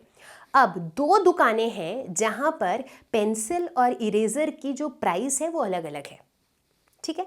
तो ये मेरा सिचुएशन है। तो अब अगर मैं आपसे पूछूं कि भाई अगर अमित शॉप नंबर 1 से जाके शॉपिंग करेगा तो उसके कितने पैसे लगेंगे, अगर अमित शॉप नंबर 2 पे जाके शॉपिंग करेगा तो उसके कितने पैसे लगेंगे। ठीक उसी तरह से अगर अनु शॉप 1 पे जाके शॉपिंग करेगी तो कितने पैसे लगेंगे, और अगर वो शॉप 2 पे जाके शॉपिंग करेगी तो कितने पैसे लगेंगे। तो चलिए इस सिनेरियो को थोड़ा और डिटेल में देखते हैं और समझते हैं कि कब मल्टीप्लिकेशन ऑफ मैट्रिसेस सीन में आ टपकेगा। तो ये हमारी गिवन सिचुएशन है, राइट, कि अमित और अनु जो है वो इतने इतने इरेजर्स और पेंसिल्स खरीदना चाहते हैं, और इन इरेजर्स और पेंसिल्स की जो प्राइसेस हैं, पर पीस का जो प्राइस है वो इन दो अलग अलग शॉप्स में कुछ इस तरह से हैं, ठीक है। ये हमारा सिचुएशन है। अब अगर मैं आपसे एक क्वेश्चन पूछूं कि how much each Amit and Anu has to pay if they buy from shop 1 और if they buy from shop 2, तो अगर अमित शॉप 1 में जाके शॉपिंग करता है तो उसे कितने पैसे देने पड़ेंगे, और अगर अमित शॉप 2 में जाके शॉपिंग करता है तब उसे कितने पैसे देने पड़ेंगे, और उसी तरह से अनु को कितने पैसे देने पड़ेंगे अगर वो शॉप 1 में बाई करती है और अगर वो शॉप 2 में बाई करती है, ठीक है। तो इसे हम वैसे, मतलब फॉरगेट अबाउट मैट्रिसेस, अगर हमें इन जनरल इसे सॉल्व करना होता तो हम क्या करते, तो हम कुछ यूं करते, राइट, कि अगर अमित जाता है शॉप 1 पे, S1 पे जाता है, तो अमित को कितने पैसे देने पड़ेंगे। अमित को खरीदना कितना था, 5 इरेजर्स एंड 7 पेंसिल्स, और शॉप 1 में जो प्राइसिंग है पर पीस वो ये है, राइट। तो यानी कि 5 इंटू इरेजर का प्राइस क्या है 1, प्लस 7 इंटू पेंसिल का प्राइस क्या है 2, यानी कि 5 + 14 19, तो अमित को 19 रुपीज़ देने पड़ते। वहीं अगर अमित जो है वो जाता शॉप 2 पे, तो उस केस में उसे कितने पैसे देने पड़ते? अमित अभी भी 5 ही इरेजर्स खरीदता, बट अब जो 5 इरेजर्स हैं उनका पर पीस का प्राइस 2 रुपीज़ है, तो ये हो जाता 5 × 2 + 7 × 2, पेंसिल का प्राइस दोनों जगह सेम है, तो ये हो जाएगा 10 + 14 यानी कि ₹24। अब ठीक इसी तरह अगर अनु जाती शॉप 1 पे, तो अनु को कितने पैसे देने पड़ते? 3 × 1 + 4 × 2 यानी कि 11। और अगर अनु जाती शॉप 2 पे, तो उसे देने पड़ते 3 × 2 + 4 × 2 यानी कि 14। ठीक है, तो जो मैंने क्वेश्चन पूछा उसका सीधा सीधा आपका आंसर यही है। लेकिन मैं क्या चाहती हूँ? मैं चाहती हूँ कि आप मेरे क्वेश्चन का आंसर जो है वो मैट्रिसेस के हेल्प से दो, तभी तो आप समझोगे कि मैट्रिसेस का यूज़ क्या है, राइट? तो अगर आपको इसका आंसर मैट्रिसेस के हेल्प से देना है तो आपको क्या करना होगा? तो आपको इन दोनों मैट्रिसेस को मल्टीप्लाई करना होगा।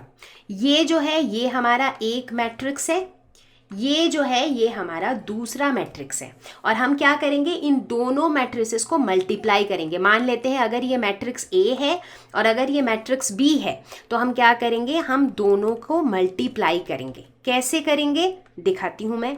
5 7 3 4 ये हमारा मैट्रिक्स ए है, इसको हम मल्टीप्लाई करेंगे 1 2 2 2 के साथ, और हम देखेंगे कि जब हम इन दोनों मैट्रिसेस को मल्टीप्लाई करेंगे तो हमें एग्जैक्टली यही वाली वैल्यूज़ मिलेंगी।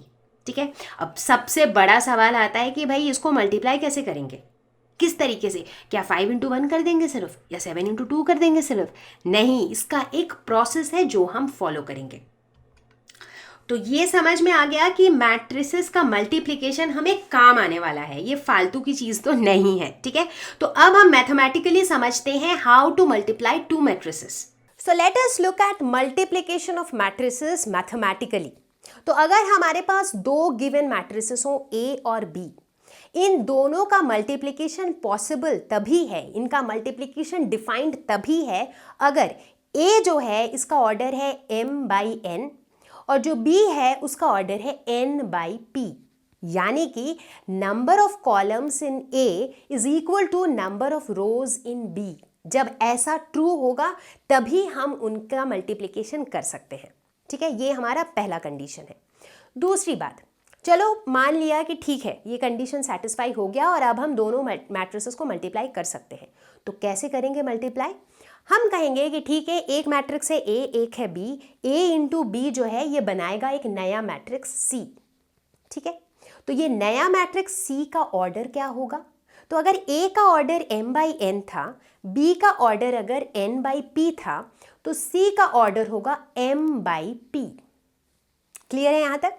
तो चलो हमें यह भी पता चल गया कि जो प्रोडक्ट होगा, प्रोडक्ट मैट्रिक्स जो होगा उसका ऑर्डर क्या होगा। अब क्या बचा कि ये जो सी मैट्रिक्स है इसके हम एलिमेंट्स कैसे निकालेंगे। तो सी का कोई भी रैंडम एलिमेंट, जैसे CIK मान लेते हैं, कोई भी जो रैंडम एलिमेंट है वो कैसे निकलेगा?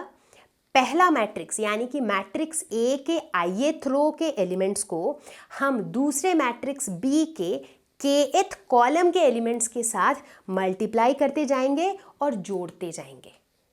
कुछ समझ आया? नहीं आया होगा, आई एम प्रिटी श्योर, क्योंकि ये सिर्फ सुन के समझने वाली चीज़ ही नहीं है।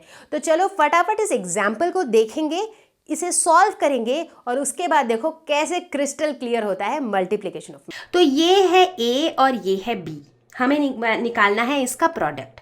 ठीक है, तो मान लेती हूँ मैं कि ये हो गया ए, इसको कर दिया मल्टीप्लाई बी के साथ, तो मुझे क्या मिलेगा? मुझे मिलेगा एक नया मैट्रिक्स सी।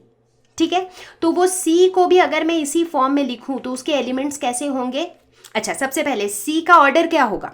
जो ए है वो क्या है? 2/2 मैट्रिक्स, जो बी है वो क्या है? वो भी 2/2 मैट्रिक्स है, राइट? और अभी अभी हमने क्या पढ़ा था कि जब कभी भी हम मल्टीप्लाई करते हैं तो सबसे पहले ये देखना चाहिए कि मल्टीप्लिकेशन पॉसिबल है कि नहीं। राइट। और उसका कंडीशन क्या होता है कि अगर हमारे पास एक मैट्रिक्स है जो m/n है, जो दूसरा है वो n/p है, तो ही मल्टीप्लिकेशन पॉसिबल है। और जो मैट्रिक्स हमें मिलेगा वो होगा m/p। ठीक है, तो यहाँ पर ये 2/2 है, ये 2/2 है, तो जाहिर सी बात है कि जो मैट्रिक्स हमें मिलेगा वो भी 2/2 ही होगा। राइट। तो यानी कि इसके 4 एलिमेंट्स होंगे, C11, C12, C21 and C22। मैं बिल्कुल बेस से समझा रही हूँ ताकि किसी को कोई डाउट ना रह जाए। ठीक है, तो मतलब इसका प्रोडक्ट निकालने का एक तरह से मतलब क्या है कि हमें ये C11, C12, C21 और C22 की वैल्यूज़ निकालनी है। ठीक है, कैसे निकालेंगे? देखो, C11 1 से हमें ये पता चल रहा है, यही लॉजिक है, main logic, please focus. C11 मतलब कि पहले वाले रो के एलिमेंट्स को ले लो, ये हो गया मेरा पहले वाले रो के एलिमेंट्स। ठीक है, और दूसरे वाले मैट्रिक्स के पहले कॉलम के एलिमेंट्स को ले लो। अब क्या करो, इन्हें मल्टीप्लाई करके इनको सम कर दो। कैसे? ये पहले तो इन दोनों को चूज कर लो, क्योंकि यहाँ पे 1 1 है, तो इसका पहला 1 का मतलब है कि पहले वाले मैट्रिक्स का रो, दूसरे 1 का मतलब है कि दूसरे वाले मैट्रिक्स का पहला कॉलम। ठीक है, अब क्या करेंगे, 2 × 1 प्लस 4 × -2। हमने क्या किया, अब ये जो रो और कॉलम हमने चूज किया, इनके जो रेस्पेक्टिव एलिमेंट्स हैं, दोनों के पहले एलिमेंट का प्रोडक्ट निकाला, दोनों के दूसरे एलिमेंट का प्रोडक्ट निकाला और उसको ऐड कर दिया। यही प्रोसेस है मल्टीप्लाई करने का मैट्रिसेस को। तो अब आगे बढ़ते हैं और देखते हैं कि कैसे हम निकालेंगे C12, इस वाले एलिमेंट को हम कैसे निकालेंगे। ठीक है, तो C12 क्या कह रहा है, 1 2, यानी कि पहले वाले मैट्रिक्स का पहला रो और दूसरे वाले मैट्रिक्स का दूसरा कॉलम। जो मैंने पहले ही बताया है कि ये जो सबस्क्रिप्ट का जो पहला नंबर होता है ये रो के लिए होता है, दूसरा नंबर कॉलम के लिए होता है। और इस पर्टिकुलर केस में जो पहला रो है वो पहले मैट्रिक्स का रो है और जो दूसरा वाला कॉलम है वो दूसरे वाले मैट्रिक्स का कॉलम है। तो यानी कि पहले मैट्रिक्स का पहला रो और दूसरे मैट्रिक्स का दूसरा कॉलम, इन दोनों के एलिमेंट्स को हम प्रोडक्ट निकालेंगे। तो ये क्या हो जाएगा, 2 × 3 प्लस 4 × 5। ठीक है, तो 2 एलिमेंट्स हमारे निकल गए। अब बारी है C21 की। C21 कैसे निकालेंगे, 2 1, यानी कि सेकेंड रो और फर्स्ट कॉलम। सेकेंड रो किसका, पहले वाले मैट्रिक्स का सेकेंड रो, यानी कि ये वाला, और दूसरे वाले मैट्रिक्स का पहला कॉलम, यानी कि ये। तो इन दोनों के एलिमेंट्स का प्रोडक्ट निकालेंगे तो ये हो जाएगा 3 × 1 प्लस 2 × -2। ठीक है, अब समझ आ रहा है धीरे धीरे, राइट। तो ये जब आप स्टार्टिंग में करोगे तो थोड़ा लगेगा कि कॉम्प्लिकेटेड है, बट 1-2 क्वेश्चन सॉल्व करने के बाद you will get the heck of it. ठीक है, बट मैं यही एडवाइस करूंगी कि स्टार्टिंग में ना आप इसको ठीक इसी तरीके से लिख के प्रैक्टिस करो ताकि आपको कॉन्सेप्ट अच्छे से समझ आए। तो अब हम निकालेंगे C22। 2 2 है, यानी कि पहले वाले मैट्रिक्स का सेकेंड रो, यानी कि ये वाला रो, और दूसरे वाले मैट्रिक्स का भी सेकेंड कॉलम, तो ये वाला कॉलम। ठीक है, तो ये क्या हो जाएगा, 3 × 3 प्लस 2 × 5। ठीक है, ये हो गया। तो यानी कि ये प्रोडक्ट हमारा क्या निकलेगा, 2 - 8 यानी कि -6। ये हो जाएगा 3 2 = 6 प्लस 9, तो 6 + 9 हो जाएगा 15। ये हो जाएगा 3 - 4 यानी कि -1। ये हो जाएगा 9 + 10 यानी कि 19। एक सेकेंड, यहाँ पर ये 15 नहीं होगा, 5 × 4 है, 5 + 4 थोड़ी है। तो ये 3 2 = 6 प्लस 5 4 = 20, तो ये हो जाएगा 26। ठीक है, तो ये जो निकला मैट्रिक्स मेरा, ये क्या हो गया, ये हो गया AB, मतलब A × B का जो मैट्रिक्स है वो हो गया ये। ठीक है, ठीक इसी तरीके से अगर मैं आपको कैलकुलेट करने बोलूं BA, तो क्या आप कैलकुलेट कर पाओगे? क्यों नहीं कर पाएंगे, बिल्कुल कर पाएंगे। बहुत से बच्चे सोच रहे होंगे कि अच्छा ठीक है, नंबर्स के केस में तो A × B और B × A सेम ही होता है, 2 × 4 भी 8 ही होता है और 4 × 2 भी 8 ही होता है। लेकिन यहाँ हम किसके साथ डील कर रहे हैं, मैट्रिसेस के साथ, और मैट्रिसेस के साथ ऐसा नहीं होता है। ठीक है, चलो करके दिखाते हैं। ठीक है, तो अब बारी है BA निकालने की। ठीक है, तो BA निकालेंगे अब हम लोग, तो यहाँ पर पहले बना लेते हैं। ठीक है, तो B क्या है, B को इस बारी हम पहले लिखेंगे। तो B है 1 -2 3 5 और A क्या है 2 3 4 2। ठीक है, ये हो गया बी ए, ये हमें निकालना है। और मान लेते हैं इसका प्रोडक्ट निकलता है एक नया मैट्रिक्स C जिसके एलिमेंट्स होंगे C11 C12 C21 C22। तो अब इन्हीं एलिमेंट्स को हमें निकालना है। ठीक है, तो सबसे पहले बात करेंगे C11 की, यानी कि पहले मैट्रिक्स का पहला रो और दूसरे मैट्रिक्स का पहला कॉलम। तो इनके प्रोडक्ट निकालेंगे तो ये हो जाएगा 1 × 2 + 3 × 3। ठीक है, अब बात करते हैं C12 की, यानी कि पहले मैट्रिक्स का पहला रो और दूसरे मैट्रिक्स का दूसरा कॉलम। राइट, तो ये हो जाएगा 1 × 4 + 3 × 2।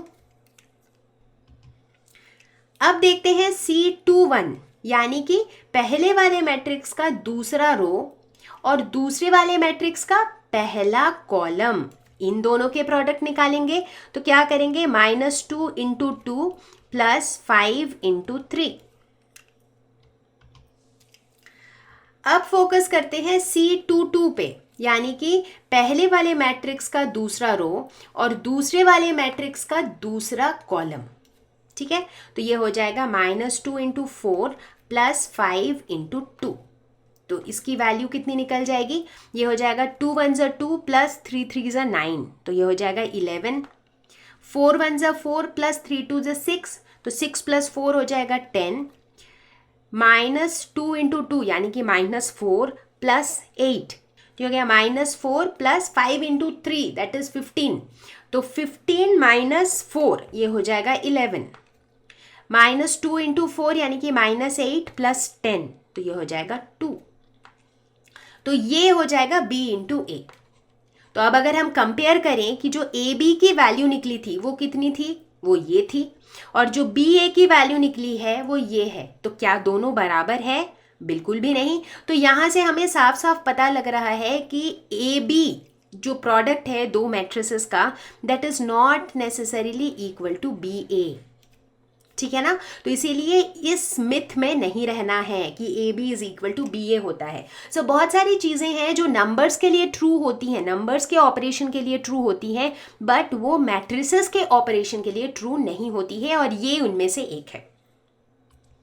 तो इसीलिए कई बार ऐसी सिचुएशन आ सकती है कि दो मैट्रिसेस के लिए AB तो डिफाइंड है, लेकिन जो BA है वो शायद डिफाइंड ही ना हो। राइट, तो एक छोटा सा एग्जाम्पल देती हूं मैं यहाँ पर। मान लेते हैं कि हमारे पास दो मैट्रिसेस हैं A और B। ठीक है, तो A जो है ये एक मैट्रिक्स है जो कि 1/2 मैट्रिक्स है। ठीक है, B एक ऐसा मैट्रिक्स है जो कि 2/1 मैट्रिक्स है। तो अगर इन दोनों का मुझे प्रोडक्ट निकालना हो तो क्या ये डिफाइंड होगा? बिल्कुल होगा, क्योंकि कंडीशन क्या होती है कि M/N मैट्रिक्स के साथ हम N/P मैट्रिक्स का प्रोडक्ट निकाल सकते हैं। और ऐसे केस में क्या होगा, जो प्रोडक्ट हमारा निकलेगा मैट्रिक्स C, उसका ऑर्डर क्या होगा, वो हो जाएगा 1/1। राइट, यही हमारा लॉजिक है। अब मान लेते हैं एक दूसरा सिनेरियो जिसमें जो मेरा मैट्रिक्स B है। अब ये तो सिनेरियो था जब हमने A × B किया।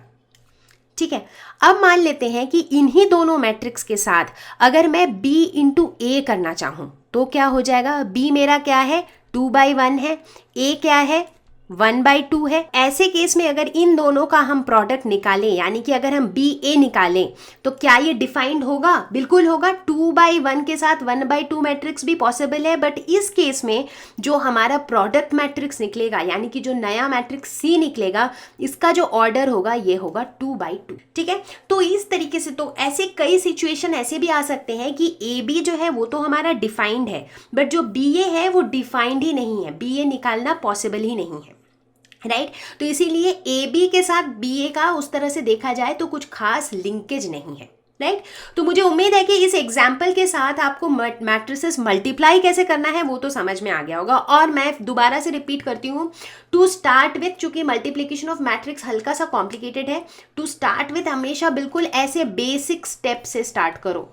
दोनों को मल्टीप्लाई करके लिखो कि ये ऐसा वाला एक C मैट्रिक्स बनेगा, सी मैट्रिक्स का ऑर्डर तो आप निकाल ही लोगे, इन दोनों मैट्रिक्स के ऑर्डर को देखते हुए उसके एलिमेंट्स को लिखो और उसके बाद जो है उसे इस तरीके से कैलकुलेट करो, तो आप मिस्टेक बिल्कुल भी नहीं करोगे। ठीक है, हमारे पास दो मैट्रिसेस दी हुई हैं। जो ये पहला मैट्रिक्स है इसका ऑर्डर क्या है, 3/1। जो दूसरा मैट्रिक्स है इसका ऑर्डर क्या है, इसके अंदर रो एक ही है लेकिन कॉलम्स 3 है, तो ये है 1/3 और हमें इन दोनों का प्रोडक्ट निकालना है। सबसे पहले देखो कि क्या प्रोडक्ट निकाल सकते हैं, बिल्कुल निकाल सकते हैं, क्योंकि यहाँ पे इसके जो नंबर ऑफ कॉलम्स हैं वो इसके नंबर ऑफ रोज के बराबर है, तो इसीलिए हम इसका प्रोडक्ट निकाल सकते हैं। और जो इसका प्रोडक्ट निकलेगा वो कौन सा मैट्रिक्स होगा, मान लेते हैं कि वो एक मैट्रिक्स सी होगा, उसका ऑर्डर क्या होगा, उसका ऑर्डर हो जाएगा 3/3। ठीक है, यानी कि उसमें कितने एलिमेंट्स होंगे, टोटल 9 होंगे, कुछ इस तरीके से C11, C12, C13, C21, C22, C23 और C31, C32, C33। कई लोगों को लग रहा होगा कि इतना सब लिखना तो टाइम वेस्ट है। शायद आपको टाइम वेस्ट लग रहा है, बट अगर आप बेसिक से स्टार्ट कर रहे हो, अगर आपको इस टॉपिक में कन्फ्यूजन है, अगर ऐसे करोगे तो ट्रस्ट मी आपका सारा कन्फ्यूजन दूर हो जाएगा और गलती तो बिल्कुल भी नहीं होगी। ठीक है, बाद में जब एक बार कॉन्फिडेंस बिल्डअप हो जाएगा फिर तो आप आराम से खुद ही कर लोगे, राइट। तो अब चलो करते हैं C11, यानी कि 1 मतलब पहले वाले मैट्रिक्स का पहला रो एग्जैक्टली। तो पहले रो में क्या है, सिर्फ 1 है, और दूसरे वाले मैट्रिक्स का पहला कॉलम उसमें क्या है, सिर्फ 2 है, राइट। तो इसका जो पहला एलिमेंट हो जाएगा वो हो जाएगा 1 × 2। प्लस करने के लिए और तो कुछ है ही नहीं, एक एक ही एलिमेंट थे रोज और कॉलम्स में।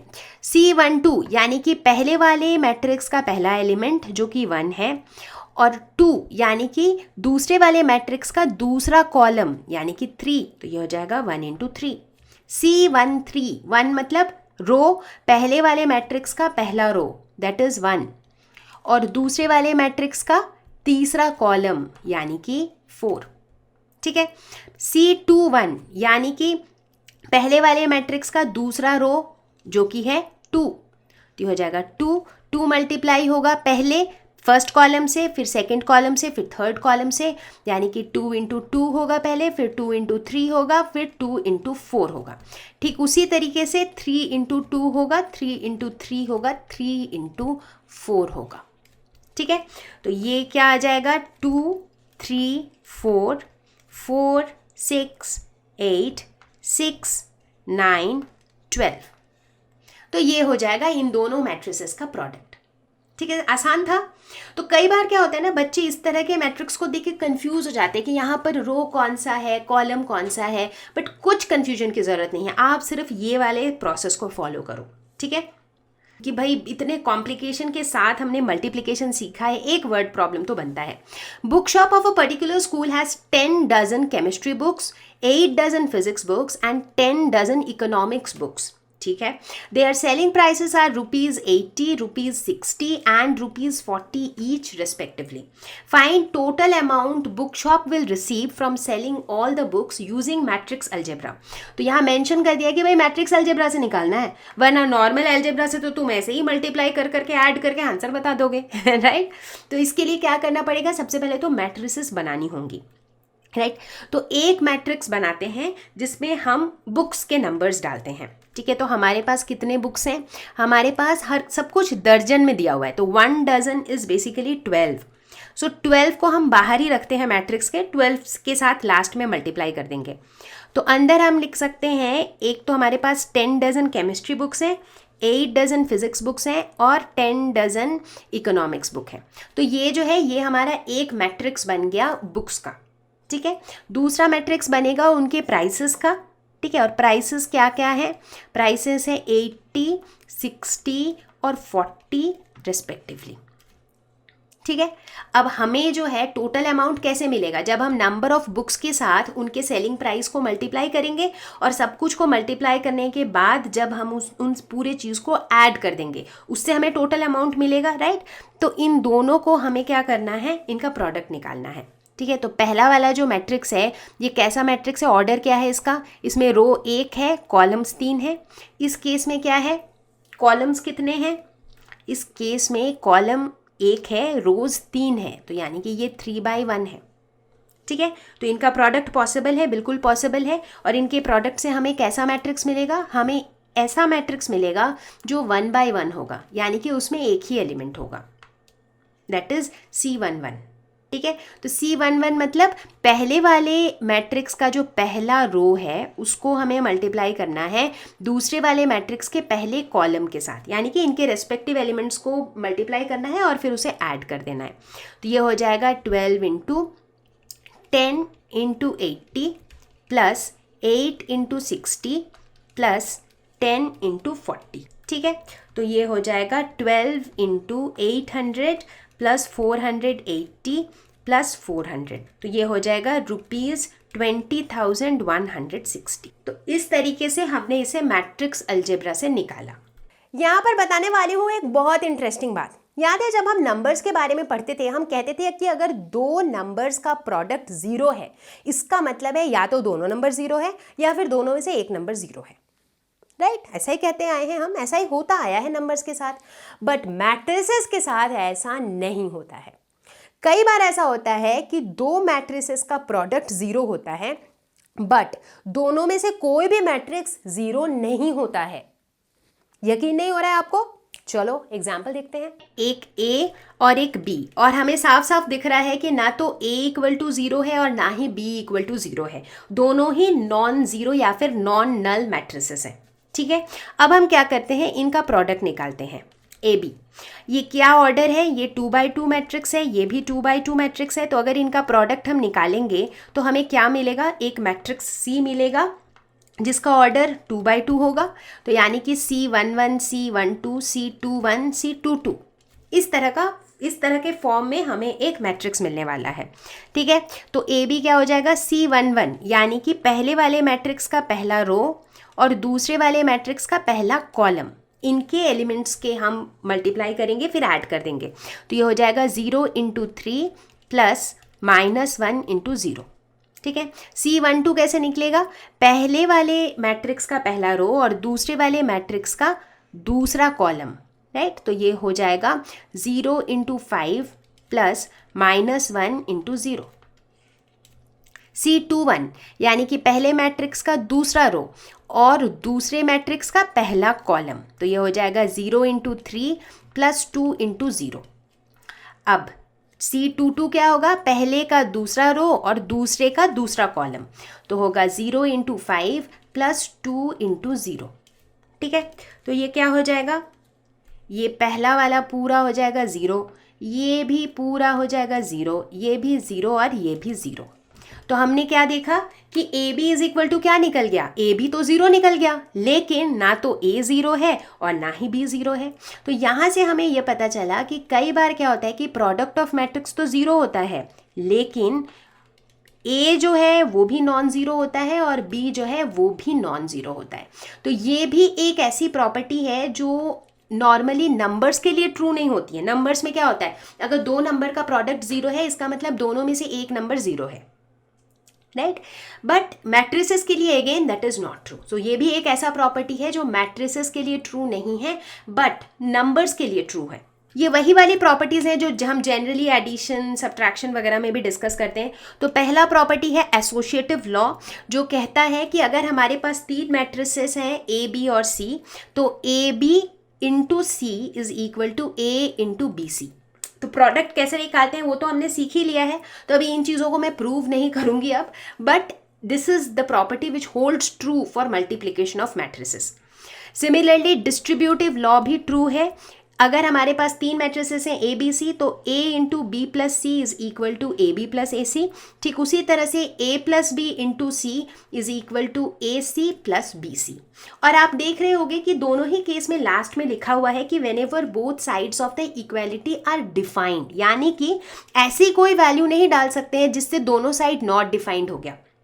राइट, तो इसीलिए ऐसी वैल्यूज़ के लिए जिसके लिए दोनों ही साइड जो है डिफाइंड है, मतलब दोनों ही साइड के प्रोडक्ट्स को हम निकाल सकते हैं, वैसे केसेस के लिए ये प्रॉपर्टीज ट्रू हैं। ठीक है, तीसरा है the existence of multiplicative identity. Multiplicative identity क्या होता था? एक ऐसा नंबर जिसके साथ अगर हम किसी भी नंबर को मल्टीप्लाई करें तो हमें वापस वही नंबर मिल जाता था। तो वो चीज़ जो है वो मैट्रिसेस के लिए भी ट्रू है। So there exists an identity matrix of the same order, अगर हमारे पास एक गिवन मैट्रिक्स ए है, गिवन स्क्वायर मैट्रिक्स ए है, तो उसी मैट्रिक्स के ऑर्डर का अगर हमारे पास एक आइडेंटिटी मैट्रिक्स है तो दोनों का जो प्रोडक्ट है वो हमेशा क्या होता है, वापस से वही मैट्रिक्स दे देता है हमें। तो हम कह सकते हैं कि ये जो आइडेंटिटी मैट्रिक्स है, this is behaving like a multiplicative identity. ठीक है, आइडेंटिटी मैट्रिक्स मैंने पहले शुरू में डिस्कस किया था, right. What is identity matrix? जैसे अगर हम 2x2 ऑर्डर की बात करें, so this is identity matrix of order 2x2। ठीक है, जिसमें जो डायगोनल एलिमेंट्स हैं दैट इज 1, बाकी सारे एलिमेंट्स 0। अब बात करेंगे एक और नए टर्म के बारे में जिसे हम कहते हैं transpose of a matrix. Transpose क्या होता है? ये बड़ा ही आसान सा चीज़ है। पता है इसमें हम क्या करते हैं? इसमें हम कोई भी एक गिवन मैट्रिक्स के रोज को बना देते हैं कॉलम्स, कॉलम्स को बना देते हैं रोज, मतलब सब उलट पुलट कर देते हैं, और उसे हम कहते हैं ट्रांसपोज ऑफ अ मैट्रिक्स। तो अगर मेरे पास दिया हुआ है एक मैट्रिक्स ए, तो उसके ट्रांसपोज को हम रिप्रेजेंट कैसे करते हैं? ए टी, छोटा ऊपर एक सुपरस्क्रिप्ट डाल देते हैं टी का, या फिर ए और ऊपर एक डैश। ठीक है, तो क्या करते हैं ट्रांसपोज निकालने के लिए? रो को बना देंगे कॉलम और कॉलम को बना देंगे रो। अब जब हम ट्रांसपोज ऑफ अ मैट्रिक्स की बात करते हैं तो इसकी 3-4 छोटी छोटी प्रॉपर्टीज होती हैं, जैसे कि ए ट्रांसपोज का वापस आप ट्रांसपोज करोगे तो क्या होगा?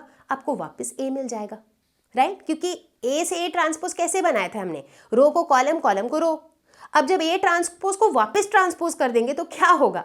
वापस से जो पहले रो था वही रो बन जाएगा, जो पहले कॉलम था वही कॉलम बन जाएगा, यानी कि हमें वापस ए मिल जाएगा। उसी तरह से के ए का ट्रांसपोज अगर हम करेंगे तो के पे इसका कोई असर नहीं पड़ेगा, क्योंकि के तो एक कांस्टेंट है, एक स्केलर है। तो इसका मतलब होगा k a transpose is equal to k into A transpose. A plus B transpose is equal to A transpose plus B transpose. और ठीक उसी तरह ए बी का transpose is equal to B transpose into A transpose. ना ये बहुत ज़रूरी है, बहुत से बच्चे सोचते हैं ए बी का ट्रांसपोज जो है वो A transpose into B transpose होगा, लेकिन ऐसा नहीं होता है। और आपने तो अभी तक में देख ही लिया है कि ए बी मैट्रिसेस के केस में a into b is not equal to b into a, right. तो इसीलिए इस पे ध्यान देना है चौथे वाले पे कि ए बी का transpose is equal to B transpose into A transpose. हम एग्जाम्पल्स लेके इन सब को प्रूव कर सकते हैं, हालांकि हम प्रूफ में इतना टाइम वेस्ट नहीं करेंगे क्योंकि वो आप खुद भी कर सकते हो, राइट। तो कोई भी रैंडम मैट्रिसेस के एग्जाम्पल्स ले करके इनके left hand side is equal to right hand side को आप खुद प्रूव कर सकते हो। अगर ये मेरा गिवन मैट्रिक्स है, मान लेते हैं ये मेरा गिवन मैट्रिक्स ए है, तो इसका अगर मुझे ट्रांसपोज निकालना है तो मैं क्या करूँगी? कुछ करूँगी ही नहीं, सीधा सीधा जो रो है उसको कॉलम बना दूंगी, जो कॉलम है उसको रो बना दूंगी, राइट। तो यहाँ पे रो क्या है? -1 5 6, इसको चुपचाप कॉलम बना दो। √3 5 6, ये पहले रो था, इसको कॉलम बना दो। 2 3 -1, ये पहले रो था, इसको कॉलम बना दो। और देखो बाय डिफॉल्ट ही जो पहले कॉलम था, जैसे -1 √3 2, वो अब रो बन गया है -1 √3 2। तो ये कुल मिला के बन गया मेरा ट्रांसपोज। अगला एग्जाम्पल देखते हैं, एक और क्वेश्चन है। If A is a matrix, B is a given matrix, then verify that A plus B transpose is equal to A transpose plus B transpose. ठीक है, इनको सॉल्व करना बड़ा ही आसान है, कुछ रॉकेट साइंस तो है ही नहीं। ठीक है, तो ए भी दिया हुआ है। सबसे पहले हम लेफ्ट हैंड साइड से स्टार्ट करते हैं और उसके लिए हमें सबसे पहले निकालना पड़ेगा ए प्लस बी। ए प्लस बी कैसे निकालते हैं? चुपचाप सारे एलिमेंट्स को लाइक कॉरेस्पॉन्डिंग एलिमेंट्स को जोड़ते चले जाएंगे। तो ए प्लस बी हो जाएगा -5 3 -2 6 9 9 -1 4 2, राइट। जैसे -1 प्लस -4 हो गया -5, 2 + 1 हो गया 3, 3 - 5 हो गया -2। तो इस तरीके से ये हो गया a प्लस बी। तो अब अगर a प्लस बी का ट्रांसपोज निकालना हो तो हम क्या करेंगे? बस इसी मैट्रिक्स में रोज को कॉलम्स बना देंगे, सिंपल। तो ये हो जाएगा -5 3 -2 6 9 9 -1 4 2। तो ये हो गया a प्लस बी ट्रांसपोज। ठीक है, अब देखते हैं right hand side. Right hand side में क्या है? A transpose plus B transpose करना है हमें। तो ए ट्रांसपोज करो पहले, ये जो है मेरा गिवन मैट्रिक्स ए है, इसके रोज कॉलम्स को उलट पुलट कर दो। तो ये हो जाएगा -1 2 3 5 7 9 -2 1 1। और इसके साथ जोड़ देंगे बी ट्रांसपोज, यानी कि -4 1 -5 1 2 0 1 3 1। अब अगर इन दोनों को हम जोड़ देंगे तो हमें क्या मिलेगा, -1 -4 यानी कि -5, 5 + 1 यानी कि 6, -2 + 1 यानी कि -1। और हम देखते हैं कि ये हमें एग्जैक्टली वही मिल गया जो हमें लेफ्ट हैंड साइड में मिला था। तो अगर हम कंपेयर करें तो हम देखेंगे कि left hand side is equal to right hand side, तो हमने कर दिया है इसे वेरीफाई। अब आ गए हैं एक और छोटे से कॉन्सेप्ट पे जिसे हम कहते हैं सिमेट्रिक मैट्रिक्स और skew symmetric matrix. Symmetric matrix क्या होता है, जब कोई भी एक matrix A is equal to उसका ट्रांसपोज, यानी कि जब भी A is equal to A transpose होता है तब वैसे मैट्रिक्स को हम कहते हैं सिमेट्रिक मैट्रिक्स। और अगर हमें दिखाना हो कि ये सिमेट्रिक मैट्रिक्स है तो हम कैसे दिखाएंगे, कुछ भी नहीं करना है, A ट्रांसपोज निकालो फटाफट, रोज को कॉलम्स बना दो, तो ये हो जाएगा A1 -1 5, ये हो जाएगा -1 2 1 5 1 3, बना दिया। अब A ट्रांसपोज को A के साथ कंपेयर करो, देखो ये तो बराबर है, तो यानी कि A transpose is equal to A, यानी कि ये क्या है, ये सिमेट्रिक मैट्रिक्स है। स्क्यू सिमेट्रिक यानी कि वो सिमेट्रिक तो नहीं है बट सिमेट्रिक से थोड़ा रिलेटेड है। एग्जैक्टली तो अगर हमारे पास एक मैट्रिक्स हो A और उसका ट्रांसपोज है A ट्रांसपोज, और अगर A is equal to -A transpose, तो हम कहते हैं this is a skew symmetric matrix. हमें दिखाना है कि ये एक स्क्यू सिमेट्रिक मैट्रिक्स है। स्क्यू सिमेट्रिक दिखाने के लिए सबसे पहले तो A ट्रांसपोज ही निकालेंगे, यहाँ भी रो को बना देंगे कॉलम, तो 0 1 -1 -1 0 1 1 -1 0, ये बन गया मेरा A ट्रांसपोज। ठीक है, A ट्रांसपोज को A के साथ कंपेयर करो, क्या ये बराबर है, नहीं है, यानी कि ये सिमेट्रिक मैट्रिक्स तो नहीं है।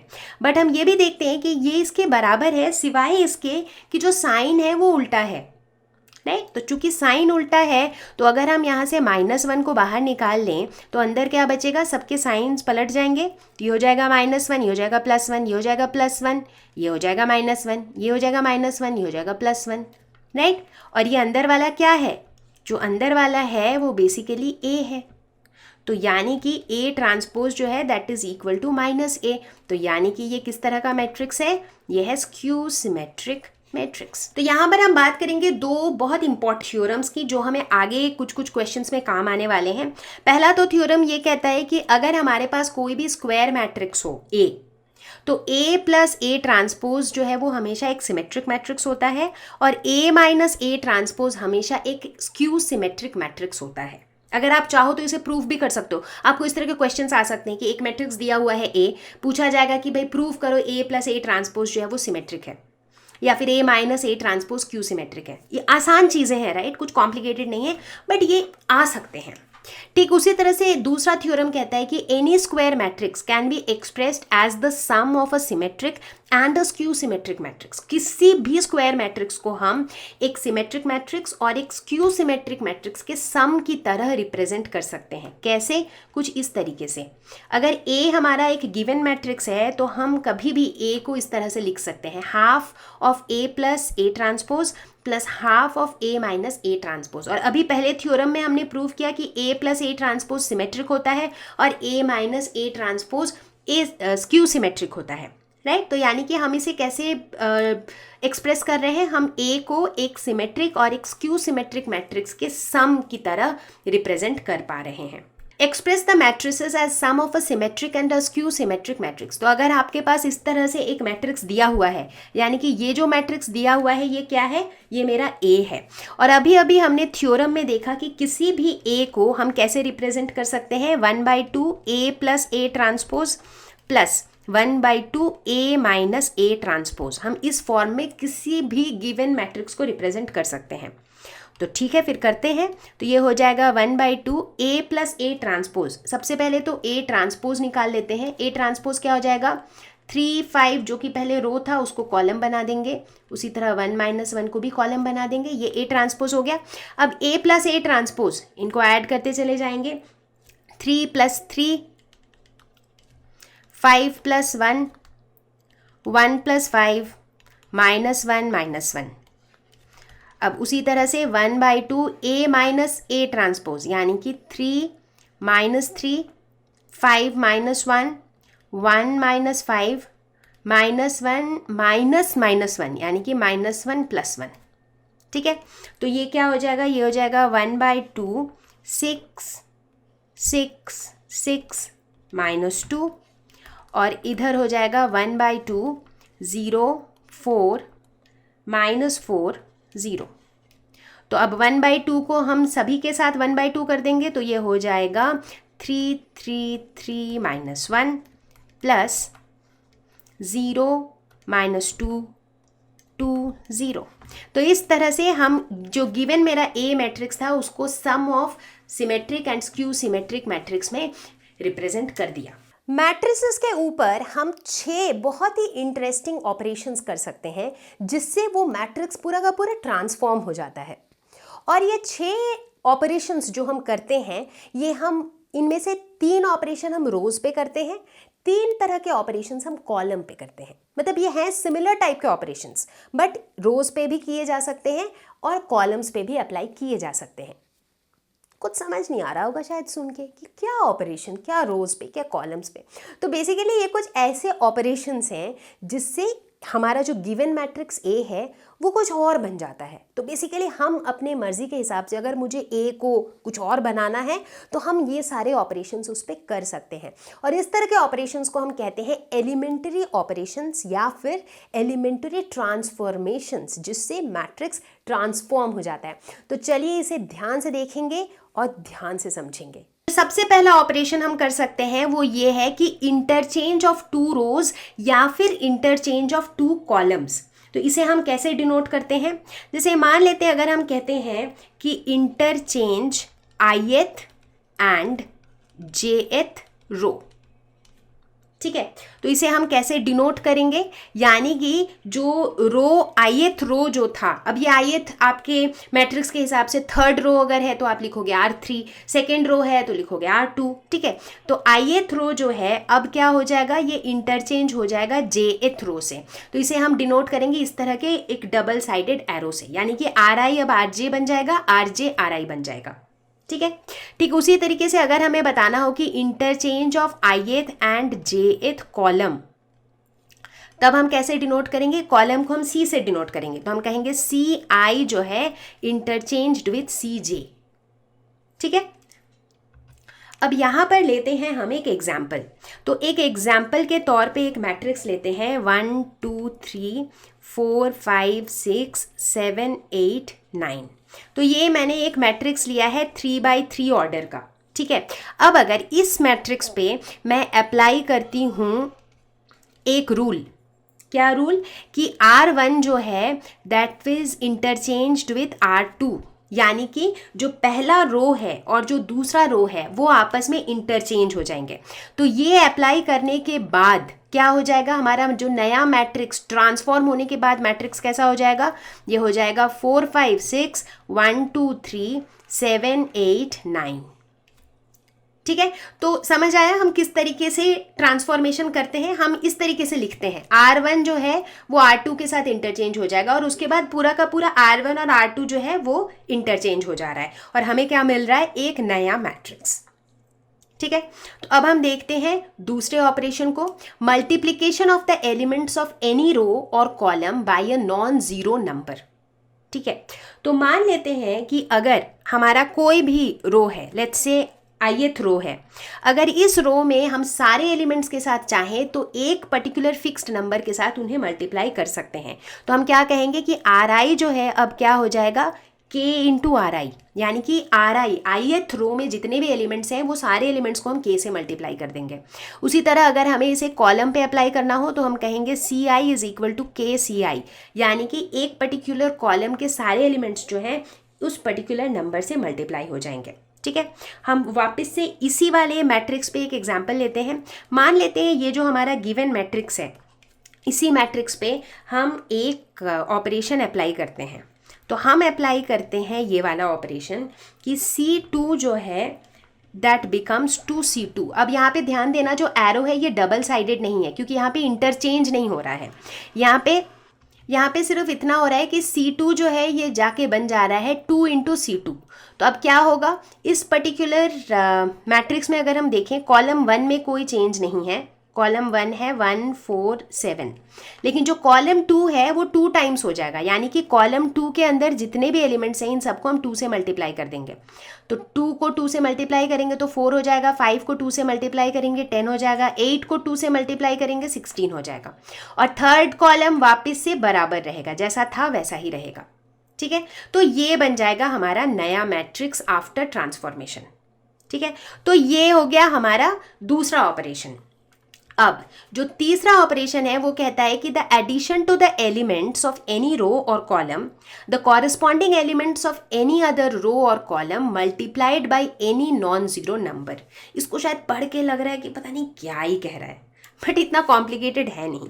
इसको हम ऐसे रिप्रेजेंट करते हैं कि कोई भी rth रो को जो है हम क्या कर सकते हैं, इस रो को हम किसी और रो को इस रो में ऐड कर सकते हैं, यानी कि इस रो के जो एलिमेंट्स हैं उनमें हम किसी और के एलिमेंट्स को ऐड कर सकते हैं। इनफैक्ट चाहे तो किसी और के एलिमेंट्स को किसी एक नंबर से मल्टीप्लाई करने के बाद भी इनके ऐड कर सकते हैं। कैसे? यानी कि जैसे Ri है, मतलब ith रो के सभी एलिमेंट्स के साथ हम ऐड कर सकते हैं jth रो के सभी एलिमेंट्स को, यानी कि ith रो के हर एक एलिमेंट के साथ कॉरेस्पॉन्डिंग jth रो के एलिमेंट को हम ऐड कर सकते हैं, और चाहे तो इसको हम k से मल्टीप्लाई करने के बाद भी ऐड कर सकते हैं। सिमिलर चीज़ अगर हम कॉलम के लिए अप्लाई करेंगे तो हम लिखेंगे column i is equal to C I plus K into C J. अब देखते हैं इसे अप्लाई करने पे कैसा होता है। तो हम अपना वही पुराना वाला ही एग्जाम्पल ले रहे हैं, 1 2 3 4 5 6 7 8 9। मान लेते हैं कि हम वहाँ पे एक ऑपरेशन अप्लाई करते हैं कि R3 जो है अब क्या हो जाएगा, R3 माइनस 2R1, यानी कि R3 के जो भी एलिमेंट्स हैं उन एलिमेंट्स से मैं माइनस 2R1 के एलिमेंट कर दूंगी। ठीक है, तो ऐसा करने पे जो नया मैट्रिक्स बनेगा वो कैसा होगा। सबसे पहली बात है कि ये जो रूल अप्लाई हो रहा है सिर्फ थर्ड रो के लिए अप्लाई हो रहा है, यानी कि फर्स्ट और सेकेंड रो मेरा एज इट इज़ रहेगा 1 2 3 4 5 6, लेकिन जो थर्ड रो रहेगा उसका पहला एलिमेंट क्या हो जाएगा, अब वो 7 नहीं रहेगा, आइडियली 7 होना चाहिए था, बट अब क्या हो जाएगा 7 माइनस 2 इंटू R1, रो 1 का कॉरेस्पॉन्डिंग एलिमेंट क्या है 1, तो ये हो जाएगा 7 माइनस 2 इंटू 1, यानी कि ये हो जाएगा 5। अब इसका दूसरा एलिमेंट क्या हो जाएगा, पहले क्या था 8, अब क्या हो जाएगा 8 माइनस 2 इंटू R1, अब R1 का कॉरेस्पॉन्डिंग एलिमेंट क्या है 2, तो ये हो जाएगा 8 माइनस 4 यानी कि 4। इसका तीसरा एलिमेंट क्या हो जाएगा, पहले था 9, अब हो जाएगा 9 माइनस 2 इंटू ये पहले रो का एलिमेंट दैट इज 3, तो यानी कि ये हो जाएगा 3।